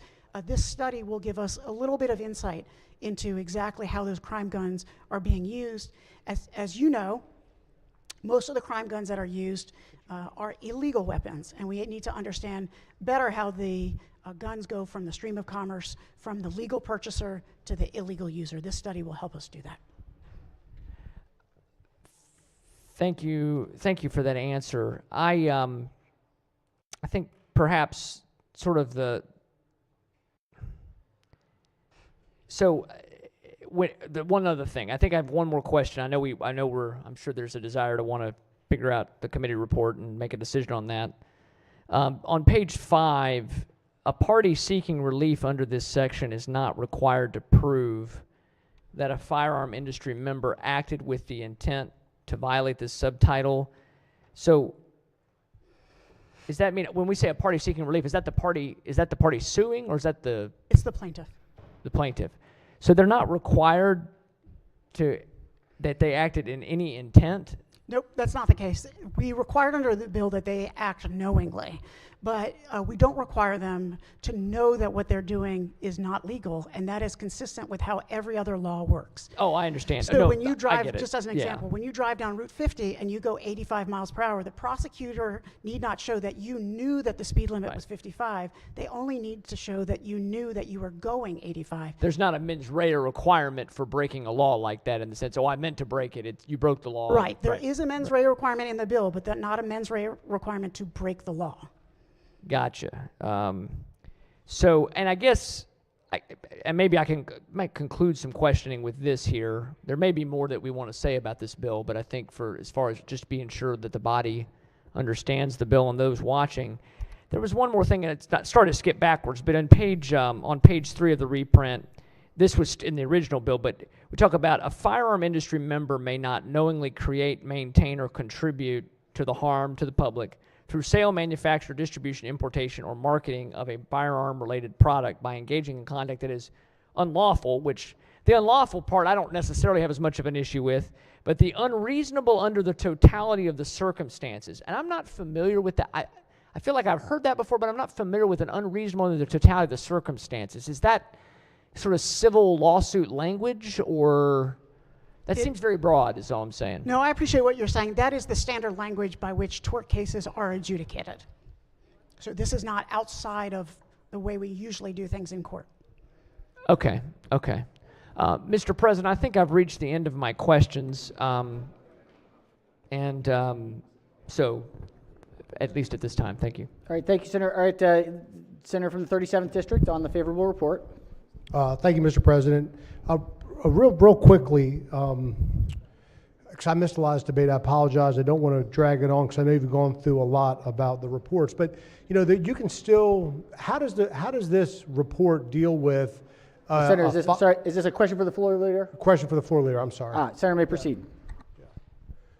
I apologize. I know we've already talked about this quite a bit, but how does the report deal with a lawfully manufactured firearm? So, if you buy the parts, they have serial numbers, you've done the background checks, how does it deal with that situation? If the firearm manufacturer is acting reasonably, they are not within the bounds of the bill. If the firearm manufacturer does something that is clearly unreasonable and causes damage here in our state, and there is a nexus between the manufacturer's act and the damage here in the state, then they would be subject to the bill in front of you. I'm just wondering, did this come up in any hearings or any discussions? I mean, I don't know how you can manufacture a part that would be unreasonable. Well, so this goes back to the example we were talking about where, as you know, there's a manufacturer that manufactures a firearm that can be easily modified and turned into automatic weapons. The manufacturer has actual knowledge of the flaw of that firearm and has made no changes. So that's not, that's just an example of what you're describing. So the manufacturer is lawful, but may be found unreasonable under the circumstances here. Okay, so the manufacturer of a complete firearm is liable, and then in the situation where you're selling parts that are serialized and someone's manufacturer putting together a firearm to their specifications, the individual part maker then would be liable for an unreasonably dangerous portion of the part that they've made. Is that? I guess so. The parts are whether someone manufactures a completed firearm or whether they manufacture a part, they're not treated any differently, correct? That's correct. So then if you're just manufacturing a part, and that part would then also be target for liability, whether or not it's part of a manufactured firearm or it's part of a part that goes into a firearm that's later manufactured through serialization and all those other things. Only if the part manufacturer violates the law in front of us. Just because a part is utilized in a firearm where that firearm is manufactured in some way that is unreasonable doesn't inherently make the part maker liable for the broader action of the manufacturer. The same factors need to apply here. There needs to be a duty of the part manufacturer, a breach of that duty, damage because of that breach, and a nexus between the damage and the breach. Sure, so if someone's making a trigger, they sell the trigger to the manufacturer that makes the firearm, or they sell the trigger separate, but they're both treated the same. I just want to make sure I understood that, because I have a problem with the bill, but I want to understand if that was addressed at all in the conference report. And then I think also if no matter where the firearm is purchased, no matter how it got to the state of Maryland, so long as it's in the state of Maryland and negligence is determined, that manufacturer or that part manufacturer is liable. Is that correct? As long as there's a nexus between the Maryland damage and the defendant in the case, then that would be correct. If there is no nexus, then there's no case. when you mean nexus, how do you determine nexus? So if the firearm is manufactured in Michigan, or the part is manufactured in Michigan, how does a person in Michigan know that it's going to Maryland if it's not sold to someone in Maryland? So if there was a breach of duty, and that breach of duty occurred in Maryland and there were damages because of it, then yes, the manufacturer would be liable. Okay, and a lot of that will be fought in courts and whatnot. I just wanted to sort of sort that out very quickly, so thank you very much. All right, question is on the favorable report. Recognize the senator from the 29th District on the report. Thank you, Mr. President. If I could ask the floor leader for a question. Senator may proceed. Does the term muzzleloader firearm fall underneath the definition of antique firearm in Maryland law? Potentially, yes. So my question is, how does this law apply to someone who is a hunter? Senator, before Senator responds, Chair of Finance, if just for a brief moment, Senator has the floor. Just want to see if we could yield very briefly to the Chair of Finance. Want to take members for the Finance Committee to the Silver Room. If members of Finance Committee could please go to the Silver Room across the hall. Oh, actually, you probably have to go through the back. Sorry. Thank you, Senator. Thank you for that. Thank you, Mr. President. I'm sorry. In answer to your question, a hunter is not a firearm industry member under the bill. So when I'm reading the bill, and please help me with this, it says to prevent the sale or distribution of a firearm-related product to, and one of the things is a person prohibited from possessing a firearm under state or federal law. Sure. Okay, so, you know, I was a natural resource police officer, and I've charged a lot of people with federal hunting violations. Many of those are federal felonies. The result of that is the fact that those people cannot possess a firearm, but they can in fact possess a muzzleloader. So they buy Maryland hunting licenses and they hunt with a muzzleloader and they shoot ducks and geese and deer. But the way I see this would be causing, and please help me, this would be causing somebody that is legally allowed under both state and federal law to still participate in the sport using an antique firearm, right? And then under this definition, I'm concerned that these people who have paid their debt to society are now not allowed to participate. So I believe that's incorrect. I believe your first statement was correct. If you are prohibited from utilizing a firearm because of your federal record, but are not prohibited from using a muzzle loader for hunting under those circumstances, this bill does not prohibit you from continuing to do so. So you're good. Your hunters who are federally prohibited but still using muzzle loaders are good under this bill because they don't fall within the definition of lines 7 and 8 on page 3. They are not prohibited. But if we went to line 2, a person prohibited from possessing a firearm under state or federal law, they are 100% prohibited from possessing that. But they can walk into a store, buy a muzzleloader, they can use that muzzleloader for hunting, they can use that muzzleloader to defend their property, their house, they can use that for any means. And my question is, if they use that firearm to defend, if we go right down here to number 2, line 8, it says, to cause harm to the person or another person. Now they clearly, it says that they're prohibited from possessing a firearm.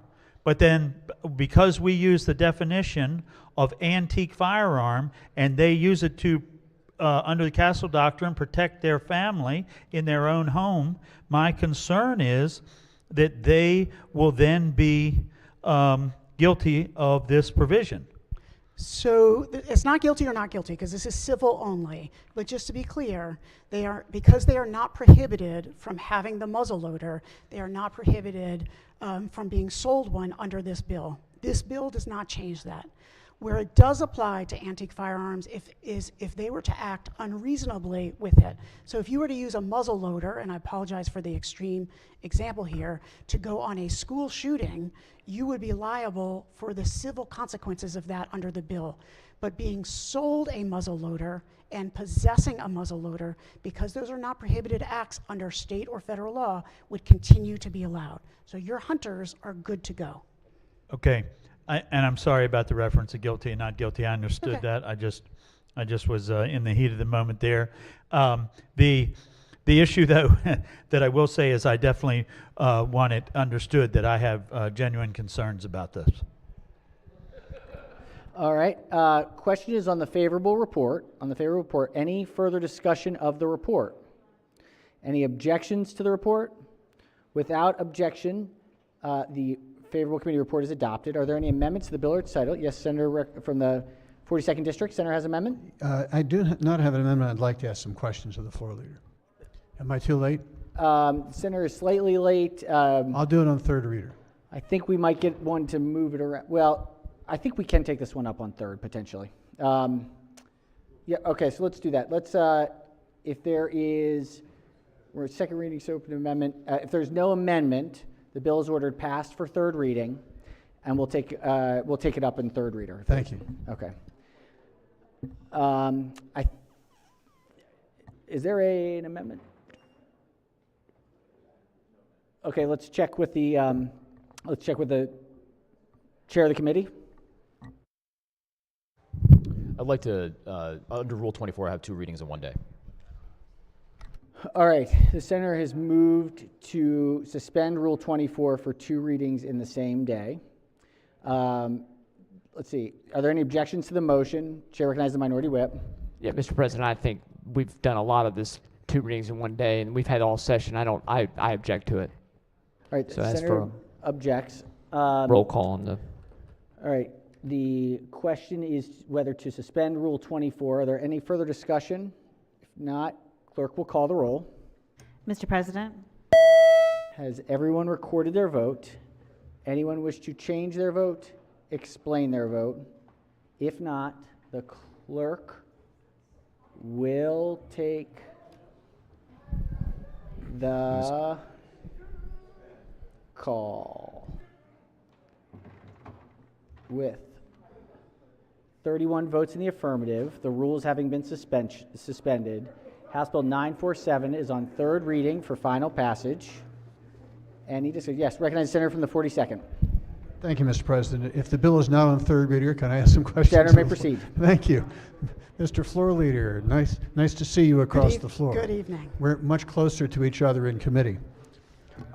So let's start with section 3-2302A2, which says a firearm industry member may not knowingly create, maintain, or contribute to harm to the public through the sale or engaging in conduct that is unreasonable under the totality of the circumstances. So let me give you a hypothetical. You've got a gun shop outside of Hagerstown. Excuse me, let's say outside of Harrisburg, Pennsylvania. Let's assume that before we adjourn tonight, we pass your bill increasing the sales tax on the purchase of guns. And so a lot of Maryland people want to buy guns, don't want to pay the Maryland sales tax, and they drive up to Harrisburg and buy the guns. So the Harrisburg gun shop has been selling guns to Marylanders. How is the Harrisburg gun shop owner to know whether or not the sale of the guns to the Marylanders is unreasonable under the totality of the circumstances? So we can do a lot of hypos for this bill and spend a lot of time on Well, I just want to use that one. Well, so I think the best way to put it is reasonableness is the tort standard by which all other industries follow. And so your example applies to every retailer on Main Street, in Baltimore, in my community, in your community. All actors must act reasonably under the totality of the circumstances. This simply puts gun industry players in the exact same position that every other industry player already has to follow. Well, but this reflects or relates to a constitutional right under the Second Amendment that people have to buy guns. And that right has been held to extend to the ability of gun dealers to sell guns to individuals exercising their Second Amendment rights. So are you aware of any case which is held that this under the totality of the circumstances standard is constitutional as it applies to gun dealers who are put at peril of perhaps punitive damages in the event they make the wrong decision? So there's no question that gun ownership is definitely a constitutional right, but there's no reason that impacts what we're doing here today. Constitutional rights are regularly subject to the same reasonableness standards we're discussing today. For example, the First Amendment, like you indicated, is a perfect example. The Supreme Court has regularly held that the First Amendment is subject to reasonable time, place, and manner restrictions.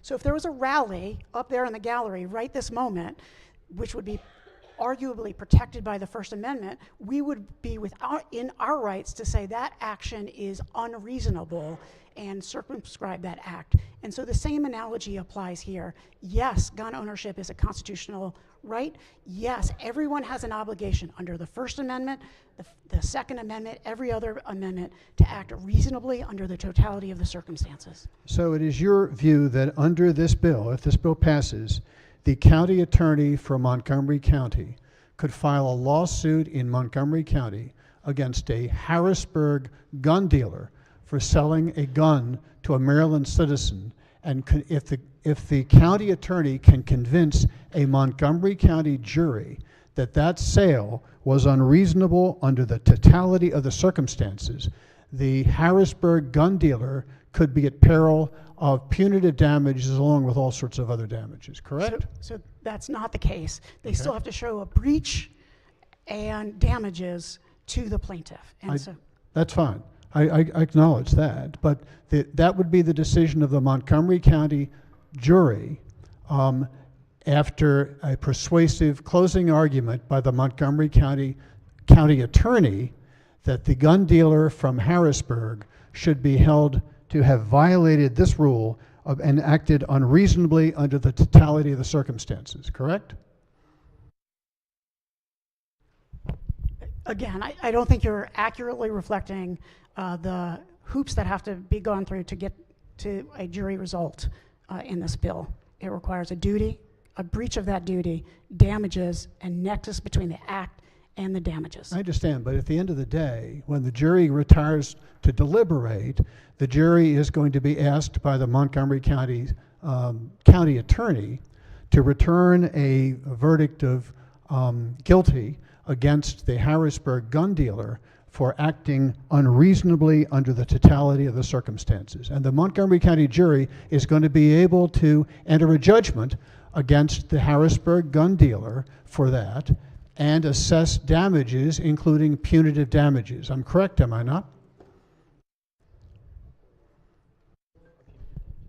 So sounds like we're kind of going over the same thing here. Okay. But I don't agree with the premise because a judge makes certain determinations, not the jury, and you've excluded from your hypo the fact that there would be a breach of duty, damages, and a nexus between those two. That would have to be proven, and the judge would have to be adjudicate over that as well. Got it. All right, let's move on to Part B, 3-2302B, which says a firearm industry member, which would include that Harrisburg gun dealer, shall establish and implement reasonable controls regarding the sale of firearm-related products. And the bill does, unlike the totality of circumstances standard in Part A, B does contain a definition of reasonable controls. So can we talk about that? The definition of reasonable controls includes policies designed to prevent the sale of a firearm-related product to a straw purchaser. Would you remind us what is a straw purchaser? Before the Vice Chair yields to the question, what purpose does the Majority Leader rise? Madam Clerk, can we please ring the bells? Thank you, Mr. President. I rise for a motion to limit debate. All right, Senator is limited debate. We have a written copy of pages. Will please collect and distribute the Senator's written motion.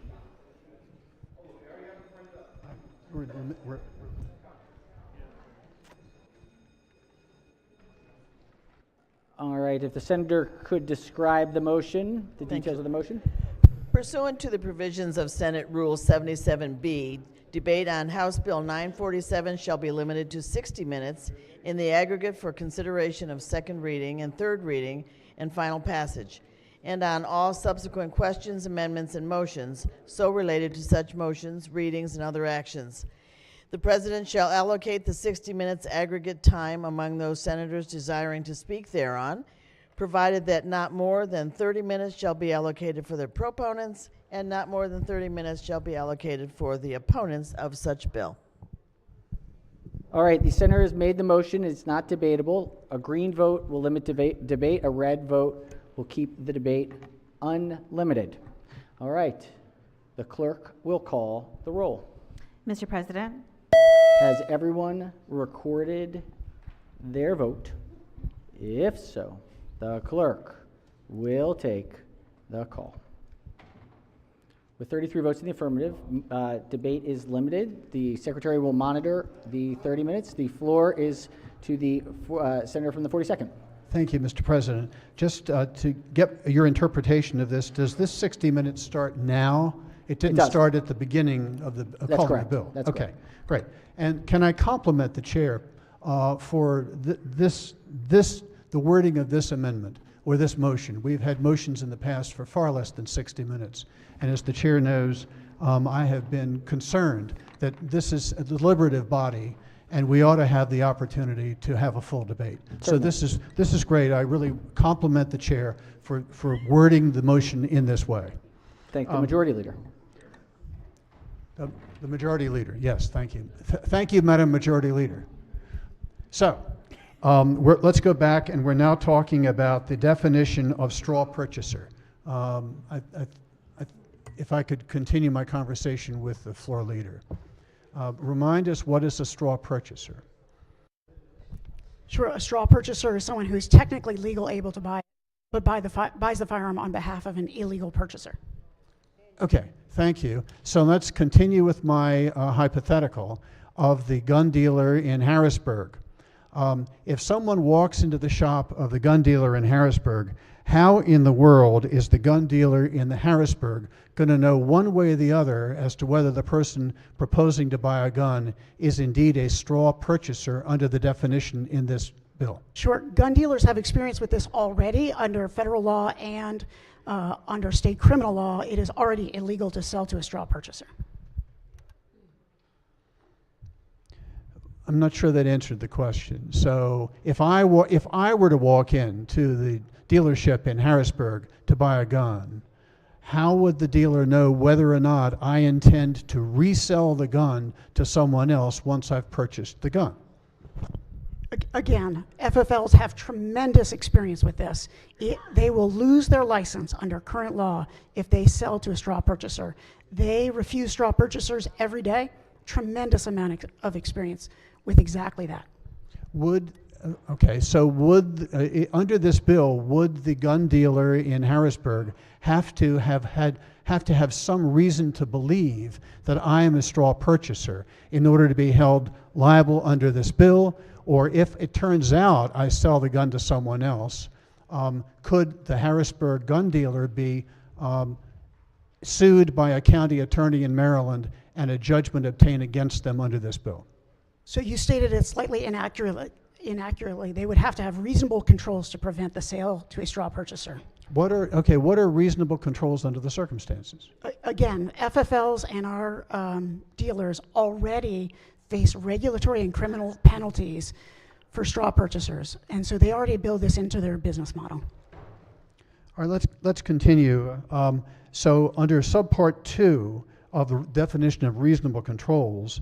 It's reasonable controls to prevent the theft of a firearm-related product from a firearm industry member.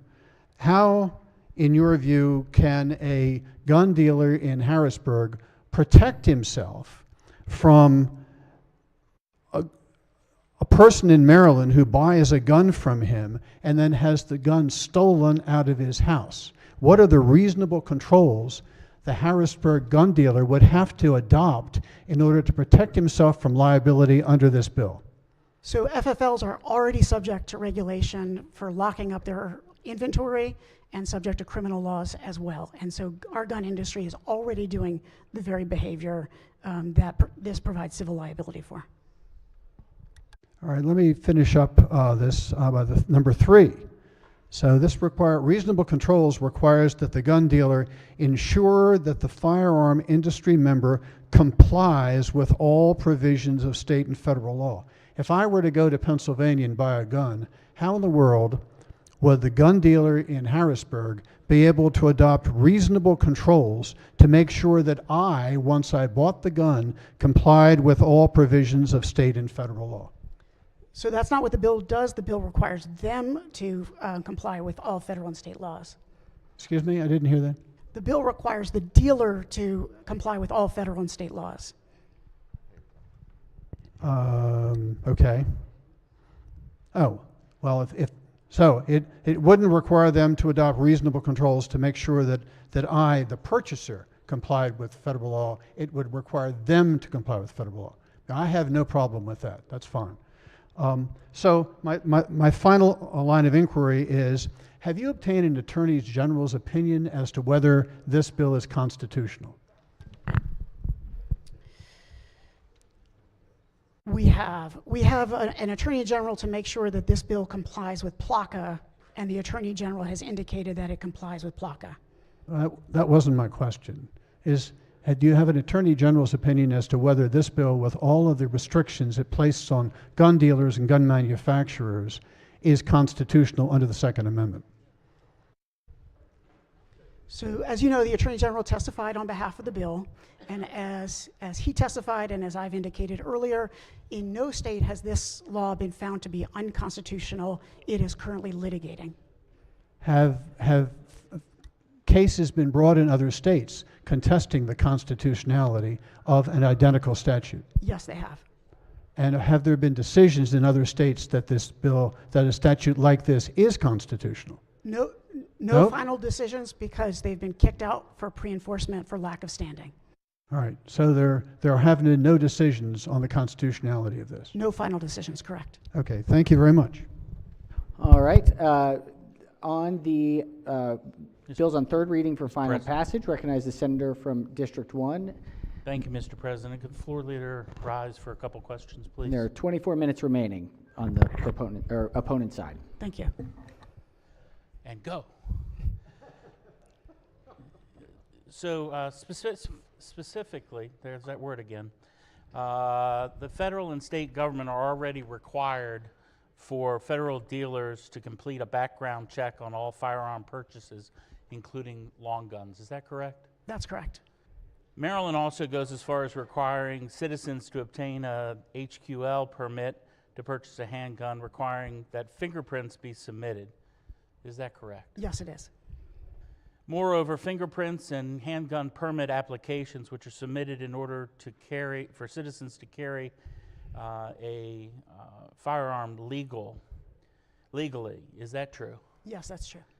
So my question is, in the text where it talks about unreasonable under the totality of the circumstances, can you help me justify why it is not broad and why we could not define any circumstance under that regard?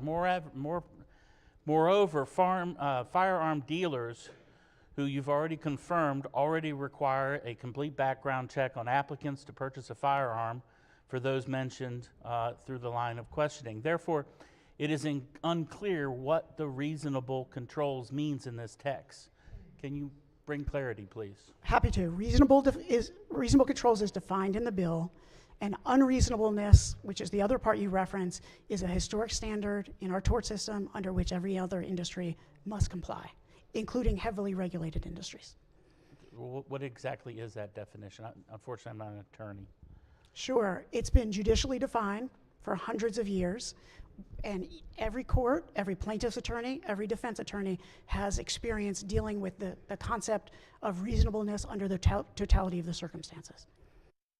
That's the legal definition? Okay. I have to get...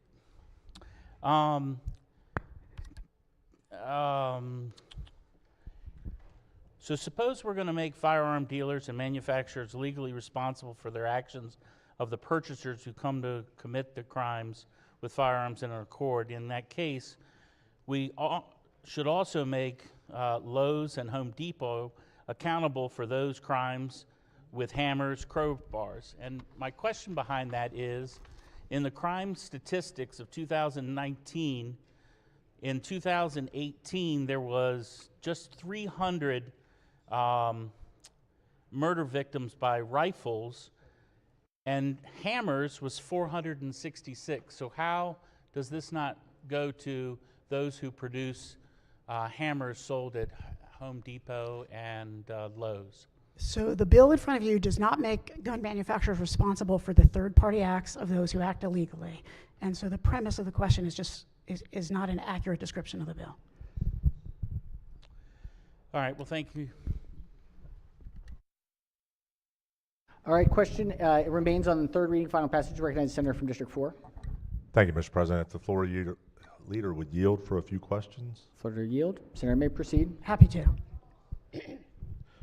So I heard my colleague here talking about reasonable controls, and when I went and looked at the definition, because you said it was clearly in the bill, it talks about policies that are designed to prevent the sale or distribution of a firearm related to 1, straw purchases, 2, a firearm trafficker, 3, a person prohibited from possessing a firearm under state or federal law, which we already have, and then 4 is a person who the firearm industry member has reasonable cause to believe intends to use the firearm related to this related product to 1, commit a crime, or 2, cause harm to the person or another person. So I guess my question about that is it's already illegal for them to sell it to that person, correct? That I'm specifically talking about point number 4, where it talks about that they have the intent to commit a crime or to cause harm to another person. Under federal criminal law, yes, that's correct. So what we're doing is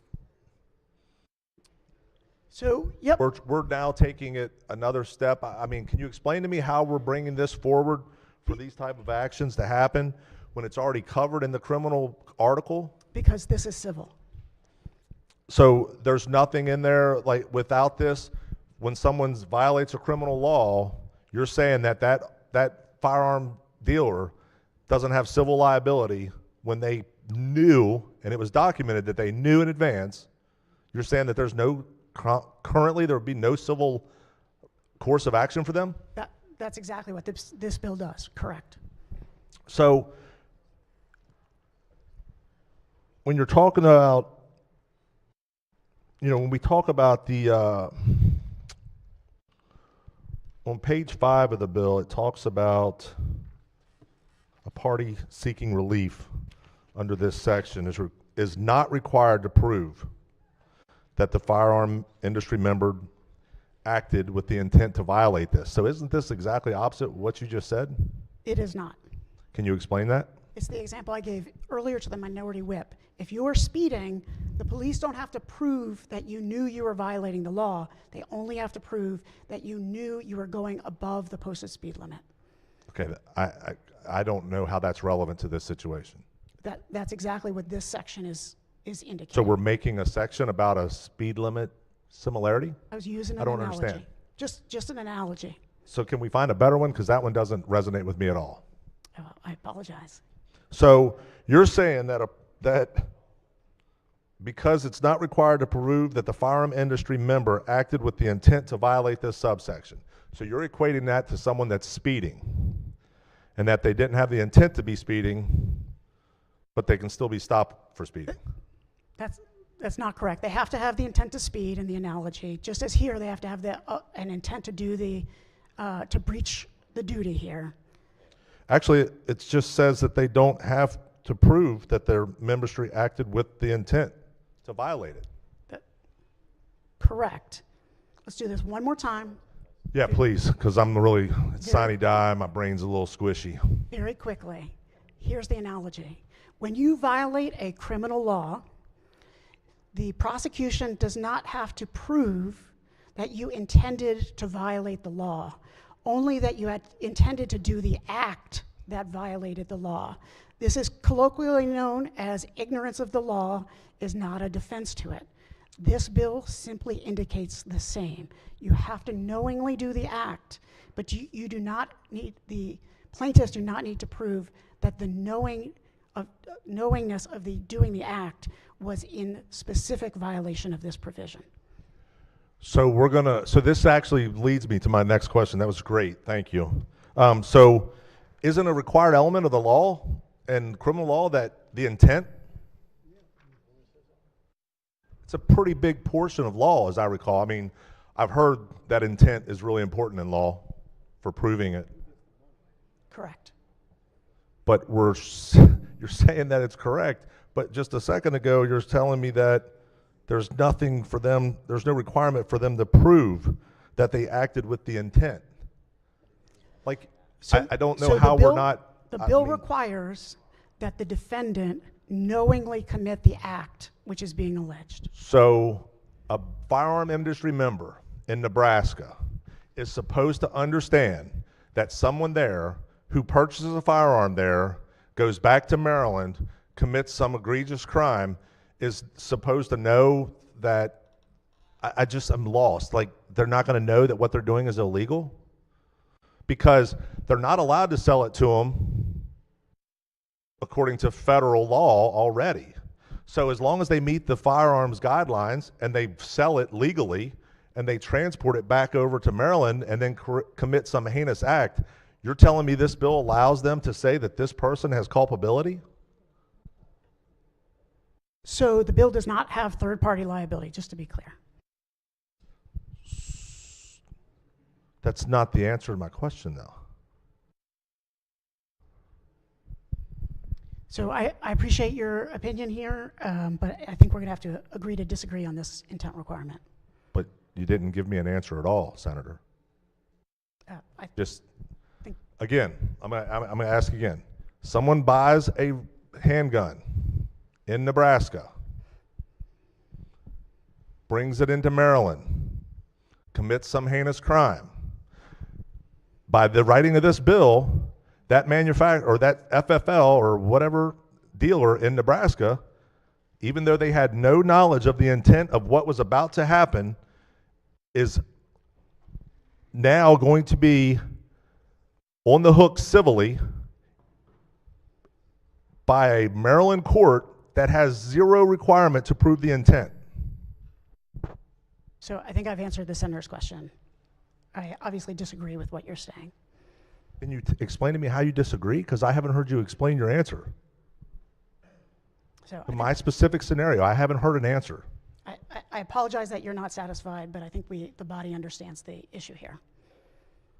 Mr. President, was there an answer given on my question? Because I haven't heard an answer given. Senator, it's the senator's time on the floor. If you'd like to yield for a question, if the senator is not satisfied with the answer, the senator can speak on the bill. Okay. So on the bill, this JPR took an action to properly remove firearm accessory from the bill. Am I done talking, Mr. President? Asking my question? Oh, he just sat down. I just didn't know. Am I finished talking? No, the senator said on the bill, speaking on the bill. I am speaking on the bill. Unless the senator wants to yield your time to get a question answered, but it is still the senator's time. Okay, so we took the action, I'm still asking for a response here, that the firearm accessory, so the problem with What we did is we struck that language, appropriately so, because a firearm accessory could include a barrel dust cover. That's an accessory for a firearm. It has no lethality to it, but it's an accessory. It could include measures of safety, pistol locks that run up through the chamber and out to secure the weapon. It could include bolt locks for rifles. You put it in there so you can, at a distance, identify that the weapon is safe. Yet, 2 paragraphs later, from the paragraph that was stricken, it says firearm-related product means a firearm ammunition, a component or part of a firearm, or a firearm accessory. I'll just keep talking because nobody's going to answer. So I'm glad to be here on Sine Die. I'm asking a question. Can I get an answer? Happy to. I asked the question. So accessories like the sear are still in the bill, as we've indicated earlier. Correct, but what about the other? We've struck out firearm accessory, but then the definition of it, but then we added firearm accessory back into the bill. Can you explain why we did that? To cover the auto sears. So why couldn't we just specifically reference the auto sears? Because that was the issue we were trying to resolve here. But instead we put back in things such as chamber blocks, bolt action blocks, safeties, cables for pistols. So these are firearm accessories. So now you're saying that these also can be pulled in to a part of this? Those manufacturers can be pulled into a part of this? If they're acting unreasonably, yes. Unreasonable by whose terms? By the terms of the judge and the jury. By a court in Maryland for selling something that they have no idea how it's to be used in the state of Maryland, other than any way other than way the device was intended to be used. So we struck out that part but added it back in. Is that what you're saying? That's correct. Without a definition, even though it was meant for auto sears. So would you be amenable to accepting that as auto sears? I would not. Is there a reason? Because you specifically pointed that out. Because we want to make sure we're covering all the bad acts, like the sears and like similarly situated parts. Can you answer, has any other state taken this type of action? Yes. What states? 8 states, excuse me, 8 states have passed this law.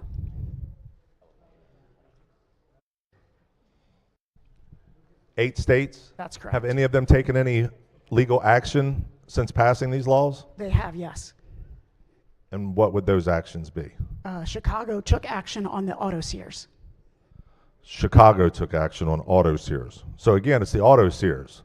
Why are we drawing in all the other areas of firearm accessories into something for a bad actor and making everyone ultimately liable for the bad acts of one?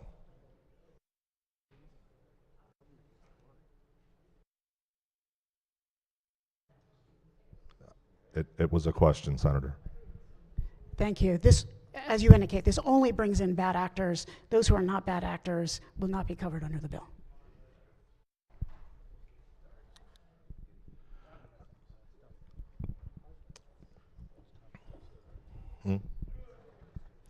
Okay. Thank you, Mr. President. Thank you, Senator. All right, thank you, Senator. All right, I recognize the minority whip on the third reader, final passage. Thank you, Mr. President. Just speaking on the bill. Number one, just to follow up on some of the questions about legal questions, I have an article here from San Diego from February 22nd that a federal judge in San Diego has temporarily blocked California Attorney General Rob Bonta from enforcing state law that gave Bonta, local governments, and even private citizens the ability to hold gun companies legally liable for gun violence. Now, California had the private citizen element in their law. We don't have that in ours, but we do have the same as the rest, the Attorney General and local governments. Judge Andrew Shopler issued a preliminary injunction in a 2023 lawsuit brought against Bonta by the National Shooting Sports Foundation. So they sued over this, But Bonte Shopper acknowledged that they were likely to prevail on the merits. So we're going to see more litigation because of this. I just want to speak on the bill for a moment, Mr. President. It's frustrating to have a bill come over this late. I know we dealt with it earlier this session, but this late. This is actually very far-reaching. It will lead to litigation aimed at people that often were caught unaware by someone's illegal activity. And it goes after job creators around the country who are manufacturing a legal product and attempts to blame them for criminal activity that is done by individuals. Crime is an act by individuals. It's not an act by an inanimate object.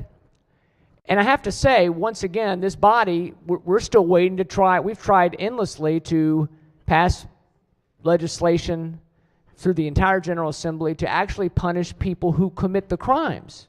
We can't even get reliably good punishments on people who actually commit these crimes. And heck, the people who've been sitting in jail, we've got legislation trying to work its way through the General Assembly that wants to give people ways to get out of jail more easily that have committed terrible violent crimes, and give them another chance to have a sentence reduced after, gosh, it's hard to get long sentences in this state on violent crimes, on gun crimes. Someone manages to, and we're trying to pass laws in this General Assembly to make it easier for them to get off sooner. But yet we're going to strain at a gnat. There's a biblical saying of straining at a gnat and swallowing a camel. We're going after. We do gun control down to the nth little degree, but we won't do the real work of making sure that people do serious jail time when they use a gun in the commission of a crime and repeatedly. And so, Mr. President, I mean, as I stand here, it's another bill that's just going after people involved in lawful commerce and lawful engagement with firearms and Second Amendment activities. And it's wrong.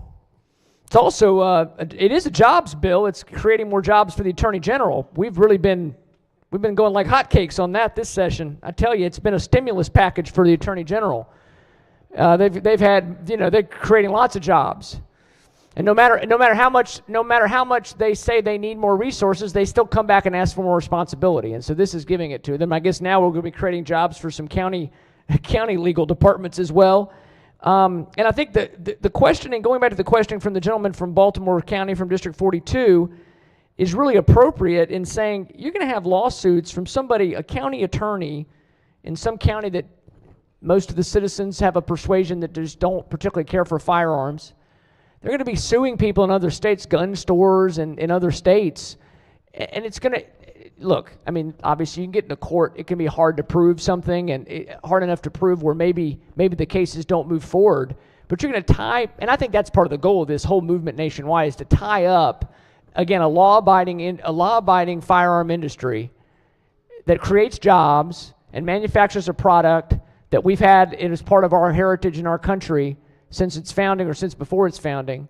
This bill is just about punishing an industry we don't like. Man, I wish we felt that way about, gosh, I wish we felt that way about some other industries that actually do target the baser instincts of men, for example. What if we had this attitude about inappropriate materials that people can get access to? What if we had this attitude about gambling? I mean, heck, we just passed a bill here on the floor about horse racing. How much is gambling, and I don't have anything against horse racing, but how much has gambling hurt people? But we roll out the welcome wagon for gambling in this state. But gosh, you manufacture firearms, legal firearms. I'm not talking about machine gun manufacturers that are offering coupons and in magazines for a free machine gun. We're talking about people selling handguns and rifles, and I think it's ridiculous. So Mr. President, my vote on this, not shockingly, will be red. But I think we have to really give some thought to to what our priorities are. And I hope we're going to pass some legislation here late this evening that might help with some of this lack of enforcement this lack of consequences for criminal activity. But I have to ask myself, I don't know why it would take until 7, 8 o'clock at night on the final night. Gosh, it took until the 88th day of session just to pass a simple fix to this juvenile situation that we caused by rushing into, once again, caused by rushing into absolving people of consequences of their actions a couple of years ago, and we had to come back this session and fix it. We couldn't even, it took us 88 days just to pass some simple fixes to a broken juvenile justice system. So, Mr. President, I think the time has come for us to take a stand. We need to vote no on this bill. And let's go back to the drawing board on this. Let's task our Attorney General with doing more, and I know they actually have been working some, but let's do it more on going after organized crime. Going after the people who are perpetrating these kind of acts instead of trying to go after legal businesses that are just conducting themselves in the same fashion they've been doing for hundreds of years. So, Mr. President, my vote is red. I urge the body to vote red. All right. The bill's on third reading for final passage. Any further discussion? If not, the clerk will call the roll. Mr. President? Can we please ring the bells? Has everyone recorded their vote? Anyone wish to change their vote? Recognize the senator from the 37th district has 2 minutes to explain his vote. Thank you. Just a couple minutes to explain my vote. I understand the intent of this legislation. Just stepping away as a taxpayer to know these suits are being brought by the government. The money's going back to the government, not to the people that are being affected by what's happening, is just, it's a troubling thing when you see the government bringing in more and more money. The idea that the government is now empowered when this becomes law to champion these lawsuits, they can very easily become political campaigns. And people can wrap themselves around this notion that they're saving, our public safety by bringing these lawsuits. In reality, we know what's happening. It's not affecting gun crime and gun violence. That's why I have a red vote up. I appreciate the intent behind this. However, it's going to fall way short, and it doesn't reflect. The intent of this doesn't reflect for a majority of our constituents. Thank you. All right. Any further senators wish to explain their vote? If not, the clerk will take. Oh, Senator from District 6. Excuse me. Senator has 2 minutes to explain his vote. I'm going like this. Wait a minute. Senator's time is expiring. Time is expired? Yes, sir. Just wanted to say that we continue to put bills like this, and it seems like every time we turn around, it's proven that they're unconstitutional. And I believe this is just another bill that we're going to see that when the time comes and the challenge comes, that when it is unconstitutional again, I hope we don't continue to waste taxpayers' money on bills and continue to do things like this and prove every time that things are unconstitutional. And we have law-abiding citizens just protecting not just themselves, but their families. And all they want to do is have their Second Amendment rights. But we continue to fight against our law-abiding citizens that continue to just want to do the right thing. And so this is just another bill that I believe in time will be proven that it's unconstitutional. Thank you, Mr. President. All right. If there's no further explanations of vote, the clerk will take the call. 31 votes in the affirmative. House Bill 947, having received a constitutional majority, is declared passed. Stick with judicial proceedings. Let's go to report number 54. Clerk, read the bill. Senate Bill 680, the President, State Government, Public Welfare Actions, Determinations, and Settlements, favorable with 2 amendments. Recognizing the chair of the committee. Thank you, Mr. President. In light of what happened with the Francis Scott Key Bridge, our Attorney General has come back to us with this piece of legislation that, through our amendments, we're going to make an emergency piece of legislation so that our Attorney General can hold those who were contributed to the tragedy that occurred accountable. So, Mr. President, this bill establishes procedural requirement and options for the state in obtaining relief in public welfare actions involving multiple parties. The bill requires the fact finder in a public welfare action to make a determination of the total liability and assign comparative responsibility to those parties joined in the welfare action. Mr. President, there are two amendments. One is technical. Amendment number 2 limits the bill's application to actions brought by the state erring from the injuries to the environment, infrastructure, and national resources of the state. And number 2, it provides that the bill does not create a new cause of action or claims or alter the burden of proof, causation, or elements of a cause of action or claim. And it makes the bill an emergency measure. Mr. President, I move for the adoption of the favorable committee report and the 2 committee amendments. Floor leader moves for the adoption of the 2 committee amendments and the favorable committee report. On the amendments, any discussion? Oh, yes, recognize the senator from the 42nd District on the amendments. I don't have an objection to these amendments. I am in support of them, but I do have another amendment when the time comes. So on these amendments, on the committee amendments, any further discussion? Any objections? Without objection, the 2 committee amendments are adopted. Question now is on the amended report. Any discussion? Any objections? Without objection, the favorable committee report as amended is adopted. Senator from the 42nd District has amendments. Pages are collecting and distributing the senator's amendment. Give us just a moment.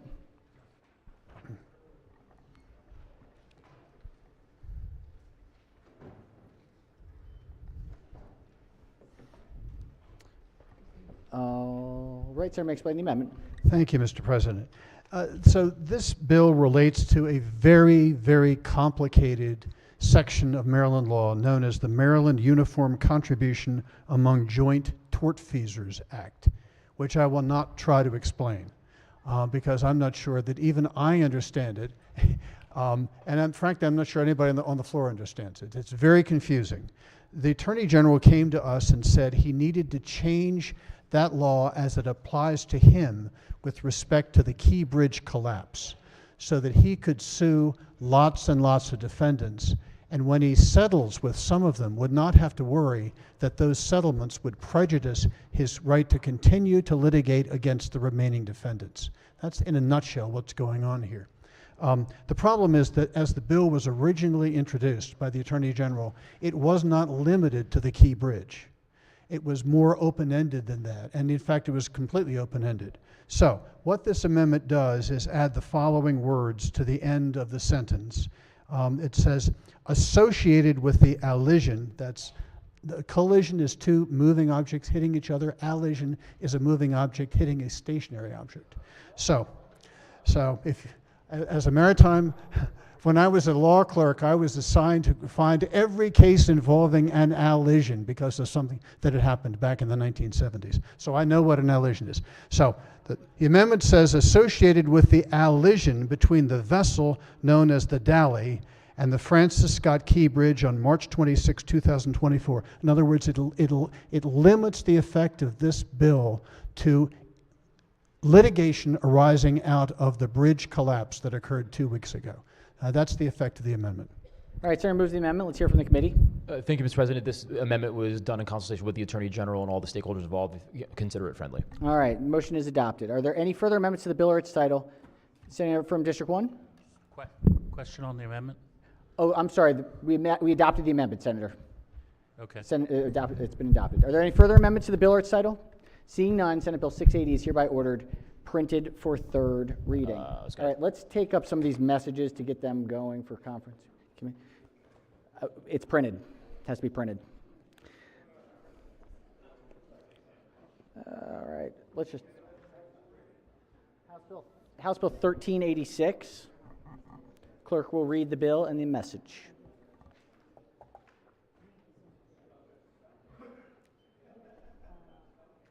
House Bill 1386, Delegate Atterbury, Education School Employee Anti-Bias Training Requirements. Clerk will read the message. By the Majority Leader, ladies and gentlemen of the Majority Senate. Leader moves so we consider the reading of the message. It will be ordered adopted. Clerk will read the next message. By the Majority Leader, ladies and gentlemen of the House of Delegates, the Senate does not receive in the House amendments, agrees to a conference committee to confer on the disagreeing votes of the 2 houses. The House has appointed Delegate Ebersol, Chairman, Delegate Vogel, Delegate Wilkins. The Senate appoints Senator M. Washington, Chair, Senator Lewis Young, Senator Gallion. Said bill is returned to herewith by order Nicole Alexander, Secretary. Message having been read is adopted. All right, let's go to Senate Bill 429. 429. Clerk will read the bill and the message. Senate Bill 429, Senator Bailey, Corporations and Associations, Protestant Episcopal Church, Diocese of Washington, and study of property held in Majority trust. Leader moves so we consider the reading of the message. It is ordered journalized. That is the second message there, I believe. Senate bill. Okay. By the Majority Leader, ladies and gentlemen of the Senate, the House of Delegates does not receive in the House amendments to the Senate bill and agrees to a conference committee to confirm the disagreeing votes of the two houses. The Senate has appointed Senator Muse, Chairman, Senator McKay, Senator West, and the House appoints Senator. I think we, Madam Clerk, I think we may have already adopted that, or I think we may have journalized that one. We have to. 429, Senate bill. We just, we journalized the House message. We're good. If we could go to House Bill 763. House Bill 763, this one probably has two messages. Clerk will read the bill in the first message. House Bill 763, Delegate Attar, Commission on Hate Crime Response and Prevention, Membership, and Sunset. Clerk will read the message. By the Majority Leader, ladies and gentlemen of the Senate, the House of Delegates refuses to concur in the Senate amendments and respectfully requests the Senate recede from its position. Should the Senate prefer a conference committee to confer on the disagreeing votes of the two houses, the House appoints Delegate Phillips, Chair, Delegate Cardin, Delegate Arcan. Said bill is returned to air with by order Sylvia Siegert, Chief Clerk. Message having been read is ordered journalized. Clerk will read the next message. By the Majority Leader, ladies and gentlemen of the House of Delegates, the Senate does not receive the Senate amendments and agrees to a conference committee to confer on the disagreeing votes of the two houses. The House has appointed Delegate Phillips, Chairman, Delegate Cardin, Delegate Arcan. The Senate appoints Senator Sidnor, Chair, Senator Waldstreicher, Senator West. Said bill is returned to air with by order Nicole Alexander, Secretary. Message having been read is adopted. All right, we have, this is out of Finance, report number 80. Second reading report. Clerk will read the bill. House Bill 865, Delegate Martinez, Maryland Medical Assistance Program and Health Insurance Coverage for Prosthesis So Everybody Can Move Act, favorable. Recognize Chair of the Committee.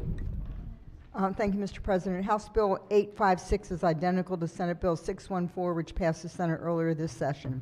Among other requirements, the covered benefits mandated under the bill include prosthesis determined by a treating health care provider to be medically necessary for completing activities of daily living and essential job-related activities or performing physical activities. There are no amendments. I move the adoption of the favorable committee report. All right, the Senator moves for the adoption of the favorable committee report. Any discussion? Any objections? Without objection, the favorable committee report is adopted. Are there any amendments to the bill or its title? Seeing none, House Bill 865 is hereby ordered passed for third reading. We've got a second reader out of Budget and Tax, report number 40. Clerk will read the bill. House Bill 243, Chairs Ways and Means Property Tax Sales Revisions, favorable of two amendments. Recognize the senator from the 45th District as the floor leader. Thank you, Mr. President. House Bill 243 as amended is a departmental bill that makes various changes to state laws governing tax sales relating to, among other things, requiring local tax collectors to withhold from sale owner-occupied residential properties, requiring local tax collectors to withhold from sale owner-occupied residential properties and religious properties when taxes consist of unpaid water and sewer charges, prohibiting the redemption for the owner-occupied residential property from exceeding 10%, extending the timing of the filing certain notices before taking possession of a property after foreclosing the right of redemption from 30 days to 90 days, and requiring a notice to also be posted on the property. There are two amendments for this bill, Mr. President. Amendment number 1 makes technical changes to the title, and amendment number 2 clarifies a local jurisdiction may withhold from tax sale non-owner occupied residential property subject to objective criteria established by the local jurisdiction, clarifies the rate of interest for the redemption of owner occupied residential property may not exceed 10% a year, requires notice to any tenant at least 90 days before a plaintiff may take possession of a property after foreclosure of the right of redemption, and requires that that notice be sent with a certificate of mailing and also be posted on the property within 1 day of being sent by mail. Move adoption of the committee report, Mr. President. All right. The senator moves for the adoption of the two committee amendments to the favorable committee report. On the amendments, Chair recognizes the senator from the 38th District. Thank you. I just had a couple questions for the floor leader. Mr. Floor Leader, I represent 9 municipalities that operate a local water system. And I didn't know when the committee considered this. According to the tax sale ombudsman from 2023 report, there's $570,000, $840 of liens were offered in FY22 for the only owner-occupied water and sewer. And the concern is from these municipalities of, was there any consideration of how they might address the liens? I did know that the amendments captured that, and this apparently goes beyond just the smaller municipalities and includes Frederick and Annapolis too. So trying to better understand exactly how this will work. Yep, there was discussion in reference to the owner-occupieds, and it was the will of the body to make sure that we protect folks that were in owner-occupied homes when there's just a water bill in consideration, to remove them from that list. So did the committee talk about grandfathering those liens at all? No, it was the posture of the committee to make sure that we move as one state, one Maryland, to make sure that occupieds were protected from that list, and it applies prospectively. So those that were already there isn't impacted, but going forward, as it becomes in statute, it will move. Okay. For tax sale purposes. So as far as, did the committee talk about extending the effective date just to give the local governments a little bit more time? January 1, 2025 is the date. Did the committee discuss maybe raising the dollar threshold? Under the bill, as I understand it, a local government can take a property to tax sale for $1,000 of unpaid taxes, but not $1,000 of unpaid water bills. So is there kind of the connection with those two? The posture of the committee was that folks shouldn't lose, especially when it's owner occupied, that folks shouldn't lose their home specifically just for a water bill. Okay, I think there just seems to be should concern be something about other than water, so yeah, it can't be water isolated by itself. I'm picking up from the locals. The Maryland Municipal League had these concerns, and it was beyond just the small ones to include some of the bigger ones as well. Yes, ma'am. Thank you. All right, on the bill, Senator on the committee from the 2nd District apparently has questions to the committee member. Yeah, just a quick question, because I know there was a little bit of confusion in the committee as far as those some double negatives here. Who owes to pay the water bill? Owner occupied, non-owner occupied? If someone doesn't pay their bill and it's owner occupied, can that go to tax sale? If it's just water, no. If it's non-owner occupied, the jurisdictions will be handling. Okay, thank you. Thank you. All right, on the bill, or on the amendments, any further discussion? If not, any objections? Without objection, the 2 committee amendments are adopted. Question now is on the amended report. Any discussion? Any objections? Without objection, the amended report is adopted. Are there any further amendments to the bill or its title? Seeing none, House Bill 243 is hereby ordered passed for 3rd reading. Clerk, read the next bill. Forgot. There's another bill. House Bill 289, Delegate Kerr, State Contracts Prohibited Provisions, favorable with 2 amendments. Recognize the chair of the committee. Thank you, Mr. President. House Bill 289 is amended. The bill prohibits state contracts from including specified provisions that generally restrict the power and rights of the state. The bill applies prospectively only and may only be applied to or interpreted to have the effect on the application of contract executed before its effective date. There are 2 amendments. One is technical, and 2 adds the exception from the bill's provisions for the state's contract relating to the purchase, redevelopment, or operation of a racing facility or training facility site contingent on the passage of House Bill 1524. Move adoption of the committee report and the amendments. All right, the chair moves for the adoption of the 2 committee amendments and the favorable committee report on the amendments. Any discussion? Any objections? Without objection, the 2 committee amendments are adopted. Question now is on the amended report. Any discussion? Any objections? Without objection, the amended report is adopted. Are there any further amendments to the bill or its title? Seeing none, House Bill 289 is hereby ordered passed for 3rd reading. Let's go to Special Order Calendar 92. Clerk will read the bill. House Bill 950, Delegate Edison, Maryland Transit Administration, Locally Operated Transit Systems, Mandatory Funding. Question is on the adoption of the favorable report. Question is on the adoption of the favorable committee report. Any discussion? Chair recognizes the minority leader. Thank you, Mr. President. The floor leader could yield for a question, please. Yes. Senator may proceed. Hey there. Just trying to go off memory. This is the one that dedicates funding, but I thought one of the questions was that we were actually funding it at a level higher than the mandatory funding that's required in this bill. Is that accurate? No, what we're trying to do is we're trying to avoid a proposed 40% reduction in services. And as we know, Mr. President, as we know that these systems, these local operated transit systems affects everyone in the state of Maryland. From Central Maryland, everyone from Anne Arundel County, Howard County, Montgomery County, Prince George's County, Baltimore City, Baltimore County, Carroll County, Cecil County, Harford County, Somerset, Wycomico. All jurisdictions are affected by this. We're trying to make sure that these services be stayed intact. Right, so it requires that there's an appropriation to the Transportation Trust Fund each year for $80+ million, right? Yes. So that's fine, but I thought one of the comments in the fiscal note says that we generally fund that at a rate higher than 80 million. Could you repeat that?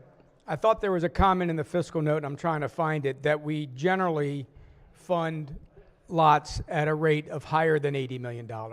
True, that's true. That's true, right? So this was just going to say that at least 80 million has to go into it? At least 80 million. At least 80 million, even though we're funding it generally at higher than that, but at least 80. Okay. All right. Thank you very much. I appreciate it. Thank Good you. program. All right, questions on the favorable report? Any further discussion? If not, all in favor of the report say aye. Opposed, nay. The ayes have it. The favorable committee report is adopted. Are there any amendments to the bill or its title? Seeing none, House Bill 950 is hereby ordered passed for third reading. Let's just stick on the same train. Report 76. Clerk will read the bill.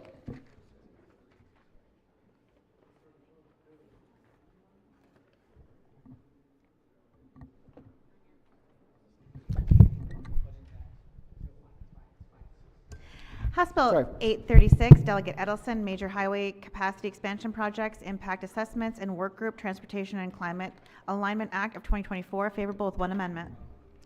All right, we're on the one committee amendment. Any objections to the committee amendment? Without objection, the one committee amendment is adopted. Question now is on the amended report. Recognize the minority whip. Thank you, Mr. President. I just wanted to know if the floor leader would yield for a question. Will the floor leader yield for a question? Senator from District 12? Certainly. And this was in our committee, but we've had a lot of things moving, so I think it's just important to be sure we're clear on what the bill does. So the bill, as I understand it, and please correct me if I'm wrong, of course, but this will require that moving forward there needs to be an impact assessment for every road project and every transit project in the state and their impact on greenhouse gas emissions? Impact assessment for major highway capacity expansion project. Major highway capacity. That are not already in the CTP. Yeah, what's a major? How does it define major highway capacity? What's that definition? I mean, or description.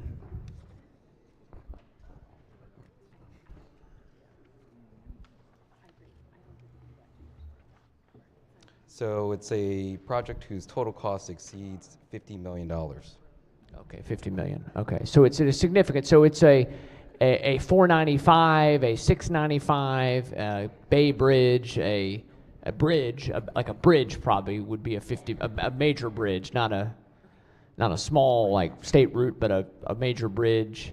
That would all be in the $50 million range. Does it do anything regarding major expansions to transit or?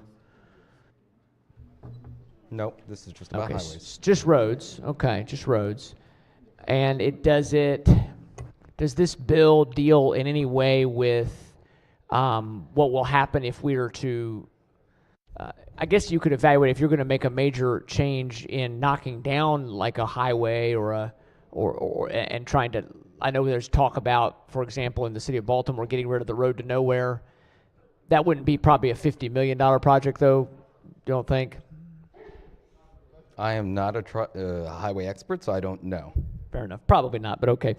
So this assessment that will be done, what kinds of things will we get back from this assessment as policymakers, or is it going to go back to, is it the department does it for themselves, or is it, how does that work?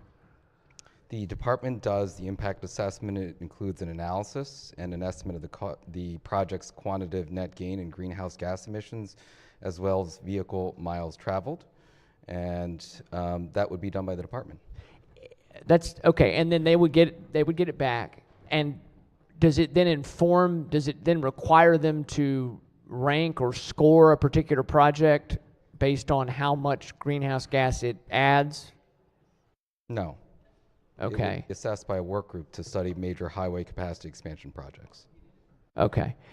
But anything that's currently in the CTP is not affected by this bill? Correct. If anything in this CTP, if anything is currently not affected, if it's not a requirement, it's not going to lead to a scoring system, then why don't we just apply it to every project, even the ones currently in the CTP? I think the intention is that this should not affect current projects that are in the works, but that this would be something moving forward to be assessed on future projects that are of significant size. I think the intention is not to look at every single project, but ones that are major. And so the assessment, you would assess it to what end? To evaluate whether we should go forward on a project, or what would be the nature of what would we do with the assessments once we found out that when you add road capacity, there will be likely more greenhouse gases because it's more cars driving? This is to inform the state as to how it is meeting its greenhouse gas emissions goals. Is there any kind of reporting we currently do? I didn't remember there being testimony. There's any kind of evaluations now that we do on vehicle miles traveled if you add a lane to a highway, or? No testimony. Okay. Because at times, my understanding is that you actually can see an improvement if you're getting traffic moving through more quickly, or if you can cut off certain areas that is not as circuitous, you actually would reduce the amount of miles traveled, and that's possible, correct? No. It's not possible to save the amount of time someone's on the road if we move the road to a different angle or add a different lane? There was no lane? testimony to that effect. So we'll never, ever have it reduce emissions or miles traveled? That is not the intent of this bill. The bill is to do an impact assessment, which could inform a work group that would study this. Yeah. Okay. All right. I guess my question would be, what would be an example of how this would, knowing this, what does it lead to? Does it lead to us saying, well, we won't do a project, or does it lead to us saying, you can do the project, but, I mean, what's the goal here of learning this? What's the policy change that would result from it? It is not intended to stop any project. It does not stop any project currently in the CTP, and it makes clear that it doesn't intend to derail any project in the future. It's really intended to be informative as analysis to serve as the basis of study for this work group that would be created to look at how the state is meeting its greenhouse gas emissions goals when it comes to transportation. Okay, so my next question is, well, so what's the point? It's going to be inform a work group. The work group is going to look at how we're meeting or not meeting our greenhouse gas reductions, which of course we can have very little control over, considering we're a state the size of a pencil compared to the East Coast and major metropolitan areas all around us. But I digress. It's not going to lead to any cancellations, but it would allow for a change in policy in the coming years. If we have this in place, this would allow us to assess it so that we could change policy. But this itself would not be the instrument. This itself, you're saying, would not be the instrument of that change in policy. No. Okay. Thank you very much. Thank you, Mr. President. All right. The question remains on the favorable report as amended. Recognized the senator from the 37th district on the report. Yeah. Thank you, Mr. President. Just real quick. The floor to yield. Senator may proceed. Yeah, and we'll have an amendment on third reader. We don't have it right now, but I just, in the bill, so in the beginning of the bill, it has a lot of specifics. I just hit my computer to change the screen, but it talks about a certain project, 50 million or over. It sets all kinds of different subjective standards for what qualifies and what doesn't qualify as a project that should be covered by this. And then at the end of the bill, section 2, it creates a work group. And the work group's supposed to study this issue. And so I'm interested to know, is the work group, what is the purpose of a work group if we already have a bill? So the work group's supposed to be studying what the bill's doing, and the bill lays out all these things, but we have a work group. So are we saying we're going to create a work group because we're doing a bill that we don't know how it's going to work? And so if you have an answer to that. Sure. The work group will explore mitigation strategies for greenhouse gas emissions. As you likely know, the state has goals when it comes to reductions in greenhouse gas emissions, specifically for transportation. And the work group will examine, based on the data that's collected, how we're reaching those goals and mitigation strategies for the future. And I'll wrap up my questions real quickly. I would just want to take the opportunity to draw everybody's attention to this in the chamber, because there will be an amendment coming up. This bill does have 2 sections, and the question I just asked is, why does the bill set out specifics on what projects would be covered by this? And then it creates a work group to study what those specifics, I presume, should be. So to me, it's the cart before the horse scenario, but that's coming up for the amendment, and I appreciate the floor leader for responding to my questions. Thank you.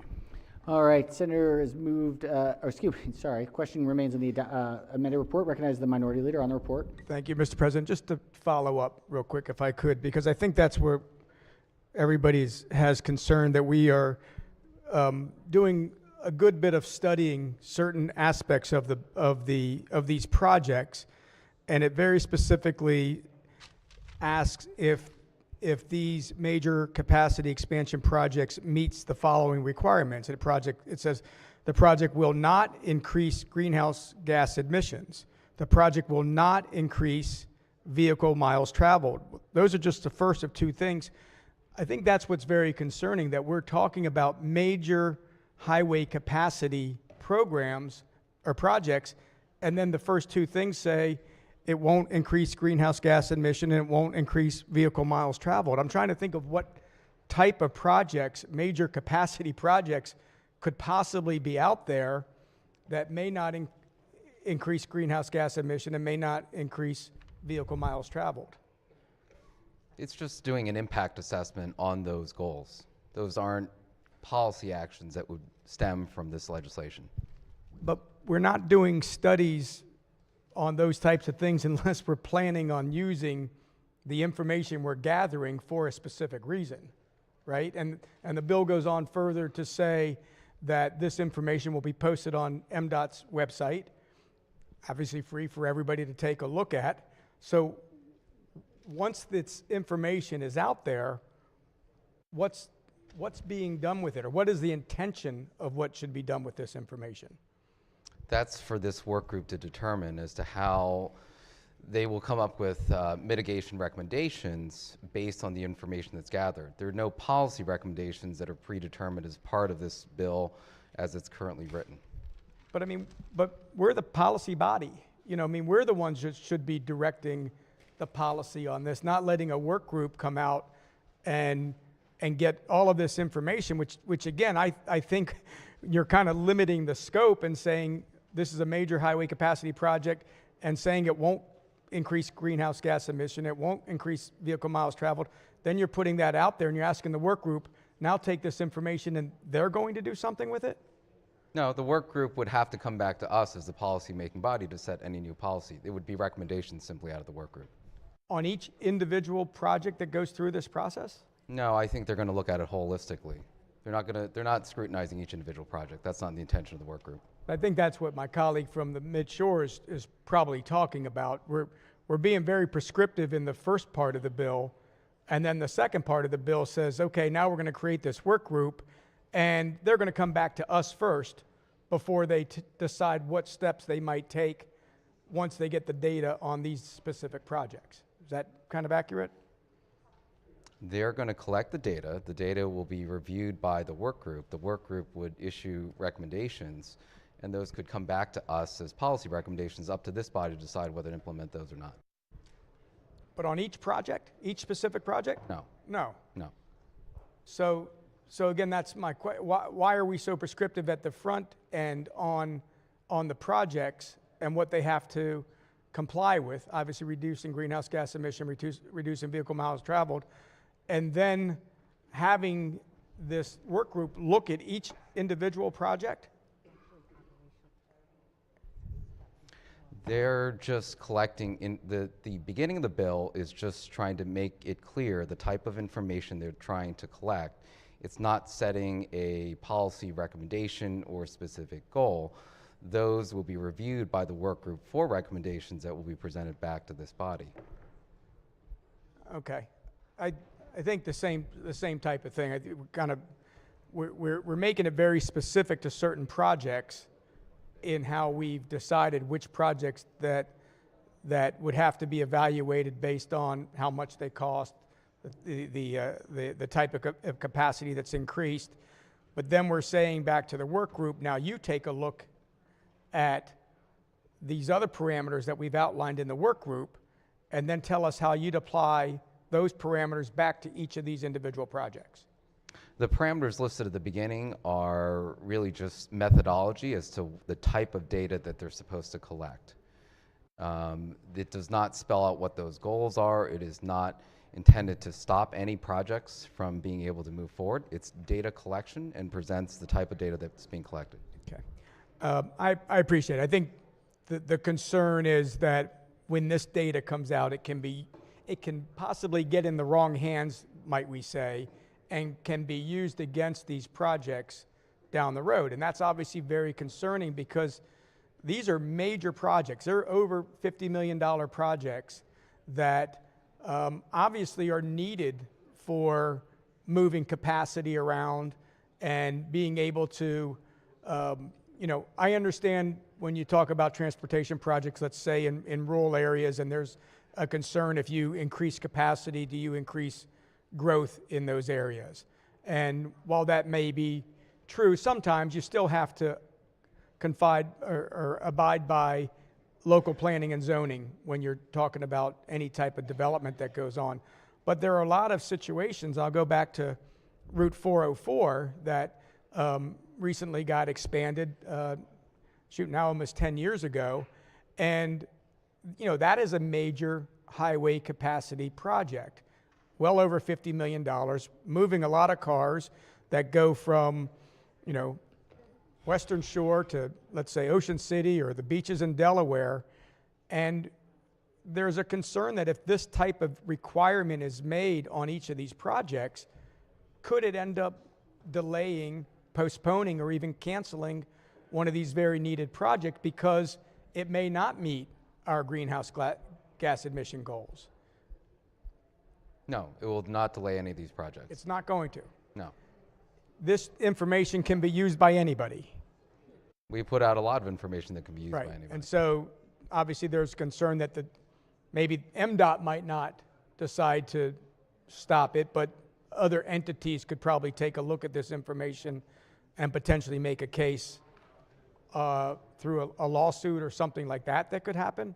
They already can file lawsuits based on information that's already out there. Right. So, okay.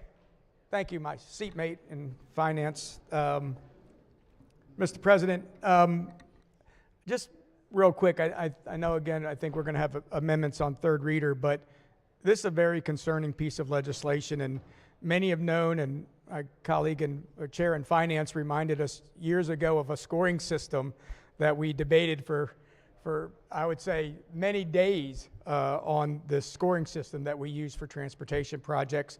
We've talked about that in the Train Commission meetings as well too, on how we're going to start ranking projects with respect to CTP and the funding for that, and that's been a big concern of what we're going to do. The problem is, as we continue to put on potential restrictions on these projects, especially when looking at greenhouse gas emission, we really could find, information and data that comes out that potentially slows down these major projects. And, I would, put our faith back into MDOT, that I would think in most situations they have evaluated the environmental impacts of these projects. That we don't need to set a new standard, although greenhouse gas emissions is one thing, and I understand we have made policies based on that, but we haven't made policies based on vehicle miles traveled. We haven't said that that necessarily is a bad thing if that goes forward or that reaches a certain number.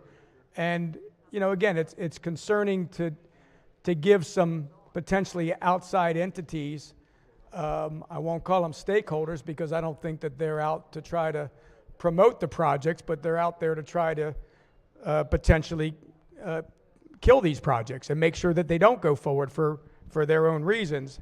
And so, Mr. President, I know we're, again, still on second reader with this, but I appreciate the opportunity to make comments on it. Certainly. Thank you, Senator. All right, questions on the adoption of the amended report? Any further discussion? If not, any objections? Without objection, the amended report is adopted. Are there any amendments to the bill or its title? Seeing none, House Bill 836 is hereby ordered passed for third reading. All right, we have a report out of Budget and Tax number 91, a special order number 91. Clerk will read the bill.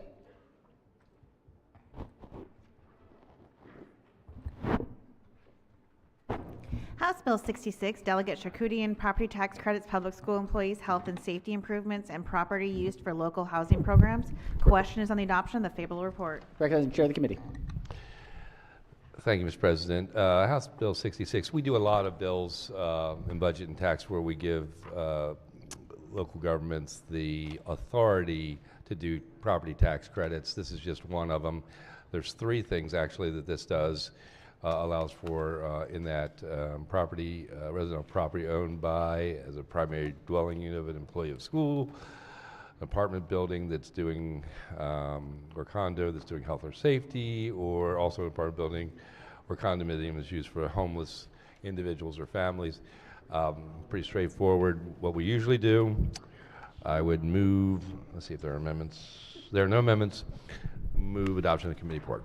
All right, Chair moves for the adoption of the favorable committee report. Recognize the senator from the 35th District on the bill. Thank you, Mr. President. Would the floor leader yield for a couple questions? Appears regretfully, but yes. Senator may proceed. Yes. You look very excited. So excited. The bill mentions property tax credits for an apartment building or condominium building for the purpose of providing housing for homeless individuals or families. Is homeless individuals or families defined in the bill? No, it leaves it up to their local laws, to the local laws. So local county laws? Correct. Okay. Do you know if these homeless individuals must be legal residents or county residents? It's silent. Silent on that? Yes. Okay. I just want to make look, sure. this is, as pointed out, this is completely authorizing. So if the local government wants to put some sort of criteria on how they create the program, they do that. So I guess there was no like attorney general opinion on any of that as far as? I'm not aware of any. Okay, so it's just kind of left up to the counties if they want to use that, just authorize them to do so. Are you concerned your county might do that? I'm not sure, but I'd like more information in case they do. I would like to know before it authorizes them to do something if it turns out to be something that's negative. So thank you. Fair question. All right, questions on the adoption of the favorable report. Any further discussion? If not, any objections? Without objection, the favorable committee report is adopted. Are there any amendments to the bill or its title? Seeing none, House Bill 66 is hereby ordered passed for third reading. We have a rules. We have some first reading House bills. It's just clerk. Sorry, the clerk will read the bills. House Bill 56, Delegate Hartman, Motor Home and Recreational Trailer Shows out of Majority state Leader dealers. moves so be considered the reading of the bills. They will be referred to the Rules Committee. We have a layover calendar, number 58. Layover number 58. Clerk will read the bill. House Bill 1016, Frederick County Delegation, Frederick County School Construction Master Plan Work Group. Question is on the adoption of the one amendment offered from the floor by Senator Lewis Young. All right, recognizing the maker of the amendment. Thank you, Mr. President. I would like to withdraw the amendment. I've spoken to several members of the delegation. We've reached an agreement, and a clarifying amendment is not necessary. Thank you. All right, Senator withdraws the amendment. Are there any further? I don't remember. Are there any further amendments to the bill or its title? If not, House Bill 1016 is on third reading for final passage. The clerk will call the roll. Mr. President? Has everyone recorded their vote? Anyone wish to change their vote, explain their vote? If not, the clerk will take the call. With 45 votes in the affirmative, House Bill 1016 have received a constitutional majority, is declared passed. We have a Senate Bill 1091.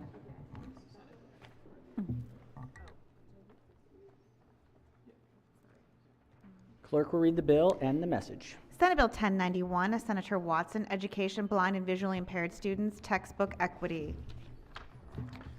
Clerk will read the message. By the Majority Leader, ladies and gentlemen of the Senate, the House does not recede in the House amendments to the Senate bill and agrees to a conference committee to confer on the disagreeing votes of the two houses. The Senate has appointed Senator Watson Chair, Senator Lewis Young, Senator Croza. The House appoints Delegate Polakovich Carr Chair, Delegate Grossman, Delegate Miraku North. Said bills returned airwith by order Sylvia Siegert, Chief Clerk. All right, message having been read is adopted. We don't have a second message on that one, is that correct? That was message 2. Okay, great. So let's make sure we get that one done. Conference committee on it. All right, let's do the House, message from the House number 10. These are yeas and nays. Clerk, read the calendar. Senate Bill 9, Senator Watson, Prince George's County Alcoholic Beverage License, Nonprofit Organizations. Senate Bill 22. Majority Leader moves so be considered the reading of the bills. All right, let's go to a Senate Bill 271. We have a conference committee report. We do, Mr. President. Oh, 1 second. Madam Clerk, if we could please ring the, not ring the bells, read the bill. Senate Bill 271, Chair, Education, Energy, Environment Committee, Election Law Revisions. Questions on the adoption of the conference committee report? We'll check with the chair of the conference committee. Thank you, Mr. President. I guess I was so eager to tell you all that we have 6 signatures on this, and we came to an agreement that is going to be about early voting locations and how the state and county are going to negotiate, have public hearings and all that. It's a good consensus recommendation. I move the adoption of the conference committee report. All right, the conference committee chair moves for the adoption of the conference committee report. Any discussion? Any objections? Without objection, the conference committee report is adopted. Senate Bill 271 is now again before the Senate on third reading for final passage. Any discussion? If not, the clerk will call the roll. Mr. President? Has everyone recorded their vote? Anyone wish to change their vote, explain their vote? If not, the clerk will take the call. With 46 votes in the affirmative, Senate Bill 271, having received a constitutional majority, is declared passed. All right, let's take up third reading calendar number 67. Clerk will read the first bill.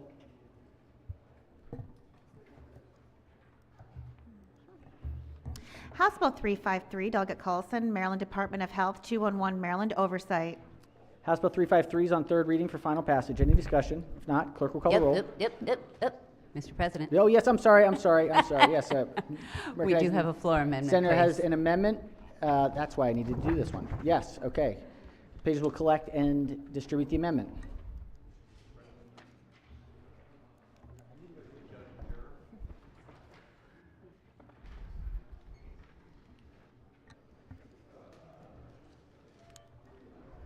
All right, Senator may explain the amendment. Thank you, Mr. President. This just conforms the bill to the Senate version in terms of the effective date. Move for the adoption of the committee amendment. All right, the floor leader moves for the adoption of the committee amendment. Any discussion? Any objections? Without objection, the committee amendment is adopted. House Bill 353 is now before us on third reading, final passage. If there's not any further discussion, the clerk will call the roll. Mr. President?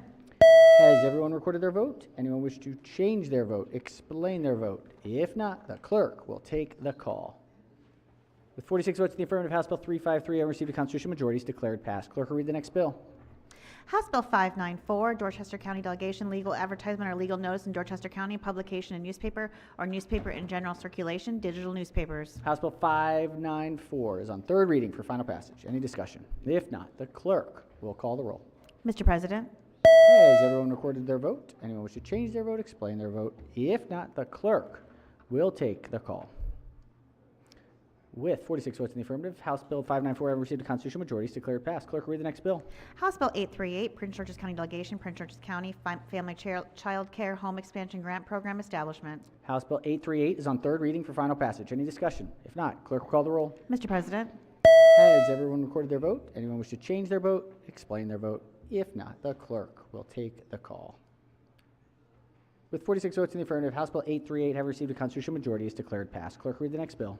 House Bill 841, Delegate Ruth, Environment Plastic Bottle Waste Reduction, Water Bottle Filling Stations and Reporting.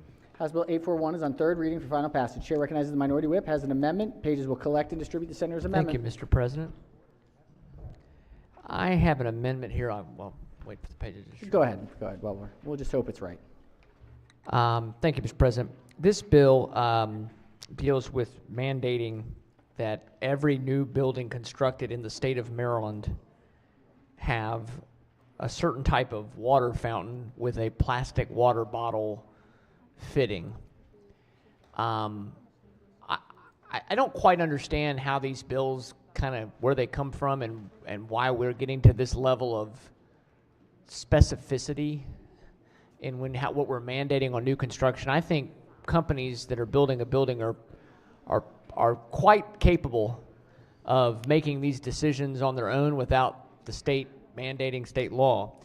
So what I'd like to do is have on this bill, this amendment would very simply just say this is for state buildings. Just amend the bill to be for state buildings. Let's let the state test it out. Let's get our new construction, which would be state buildings. And I think that's a nice way to see how this works. So, Mr. President, I would move my amendment, but I'd also ask that the bill and the amendment lie over under the rule. All right, senators, move the amendment and move to lay the bill over under the rule. Any objections to the motion? Recognize the floor leader.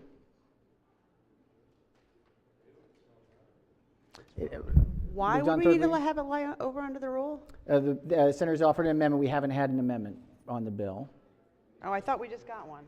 Oh, that's what makes that would do it. So the bill and the amendment will lay over under the rule. All right, clerk, read the next bill. We got to get some dinner before we debate. All right, House Bill clerk- 971, Delegate Grossman, Washington County Interscholastic Athletics Student Eligibility Waiver and School Classification. All right, House Bill 971 is on third reading, final passage. Any discussion? If not, clerk will call the roll. Mr. President, Has everyone recorded their vote? Anyone wish to change their vote, explain their vote? If not, the clerk will take the call. With 45 votes in the affirmative, House Bill 971 having received a constitutional majority is declared passed. Clerk, read the next bill. House Bill 1024, Prince George's and Montgomery County Delegation, Washington Suburban Sanitary Commission Connection Pipe Emergency Replacement Loan Program Expansion. House Bill 1024 is on third reading for final passage. Any discussion? If not, the clerk will call the roll. Mr. President, Has everyone recorded their vote? Anyone wish to change their vote, explain their vote? If not, the clerk will take the call. 45 votes in the affirmative, House Bill 1024 having received a constitutional majority is declared passed. Clerk, read the next bill. House Bill 1358, Delegate Ruff, Natural Resources, Gwynn Falls State Park Focus Group Advisory Committee and Report. House Bill 1358 is on third reading for final passage. Any discussion? Come on. We ring the bells. Any discussion? If not, clerk will call the roll.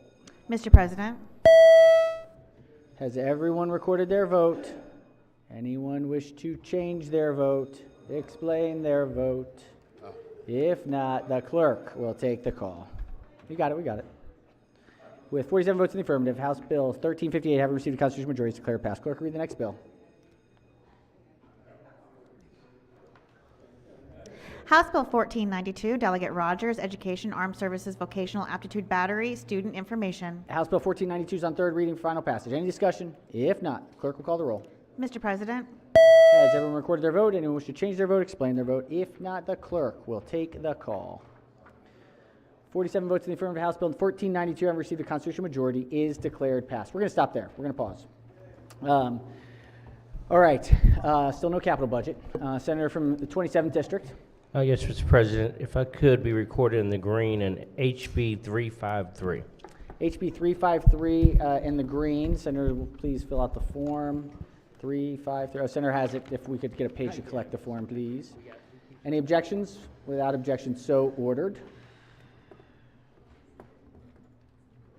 Let's hope these amendments are right, because if we got to go to conference on the capital budget, might be a long night. Might be a long night.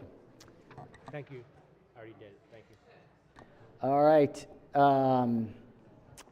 Let's see. Any further business before we check in with committees? We're looking at 9:15. 9:15. Mr. President? Yes, recognize the Senator from District 11. Thank you very much. Could the Rules Chair of the Committee, Rules Committee. right after we break, go to the Silver Room, please, for Very a quickly, yes. quick action? Thank you. Thank you, Senator. Chair of Finance. 9:15 for the floor. I think Finance will meet at 8:50 to see if there's, I'll check in with them, but 8:50 for concurrences. If we don't have any, I'll let them know. Okay, great. Education, Energy, and the Environment. Thank you, Mr. President. We're not start 9:15. Yes. Okay, 8:45 for some concurrences. Thank you. Excellent. Budget and tax. Nothing at the moment, just look at your phones. All right. Judicial proceedings. Stand by to stand by. Look at your phones until we're in receipt of. Standby. The plane is on standby. We're on flying standby across the committees right now. Yeah, recognize the Baltimore County Delegation Chair. Thank you very much. I missed our picture opportunity earlier, so as soon as we get off the floor, please meet at the steps so we can get our picture. All right. After rules, if that's after rules. Okay. Any other announcements before we take a short break? Oh, the room will be secured. We will keep the room secured so the senators can leave all their materials here. All right. If that's it, let's do a quorum call. Mr. President? Has everyone recorded their presence? If so, the clerk will take the call. With 46 members in the chamber and a quorum, be present, Senator of Maryland remains in session. Still in session. Still in session. Chair recognizes the majority leader. Senator from District 7. Some of these. What purpose does Senator rise? Madam Majority. Thank you, Mr. President. I move the Senate of Maryland stand adjourned until 9:15, promptly. Promptly, 9:15 without objection. So ordered. Senators, be safe. Have a wonderful dinner and see you shortly.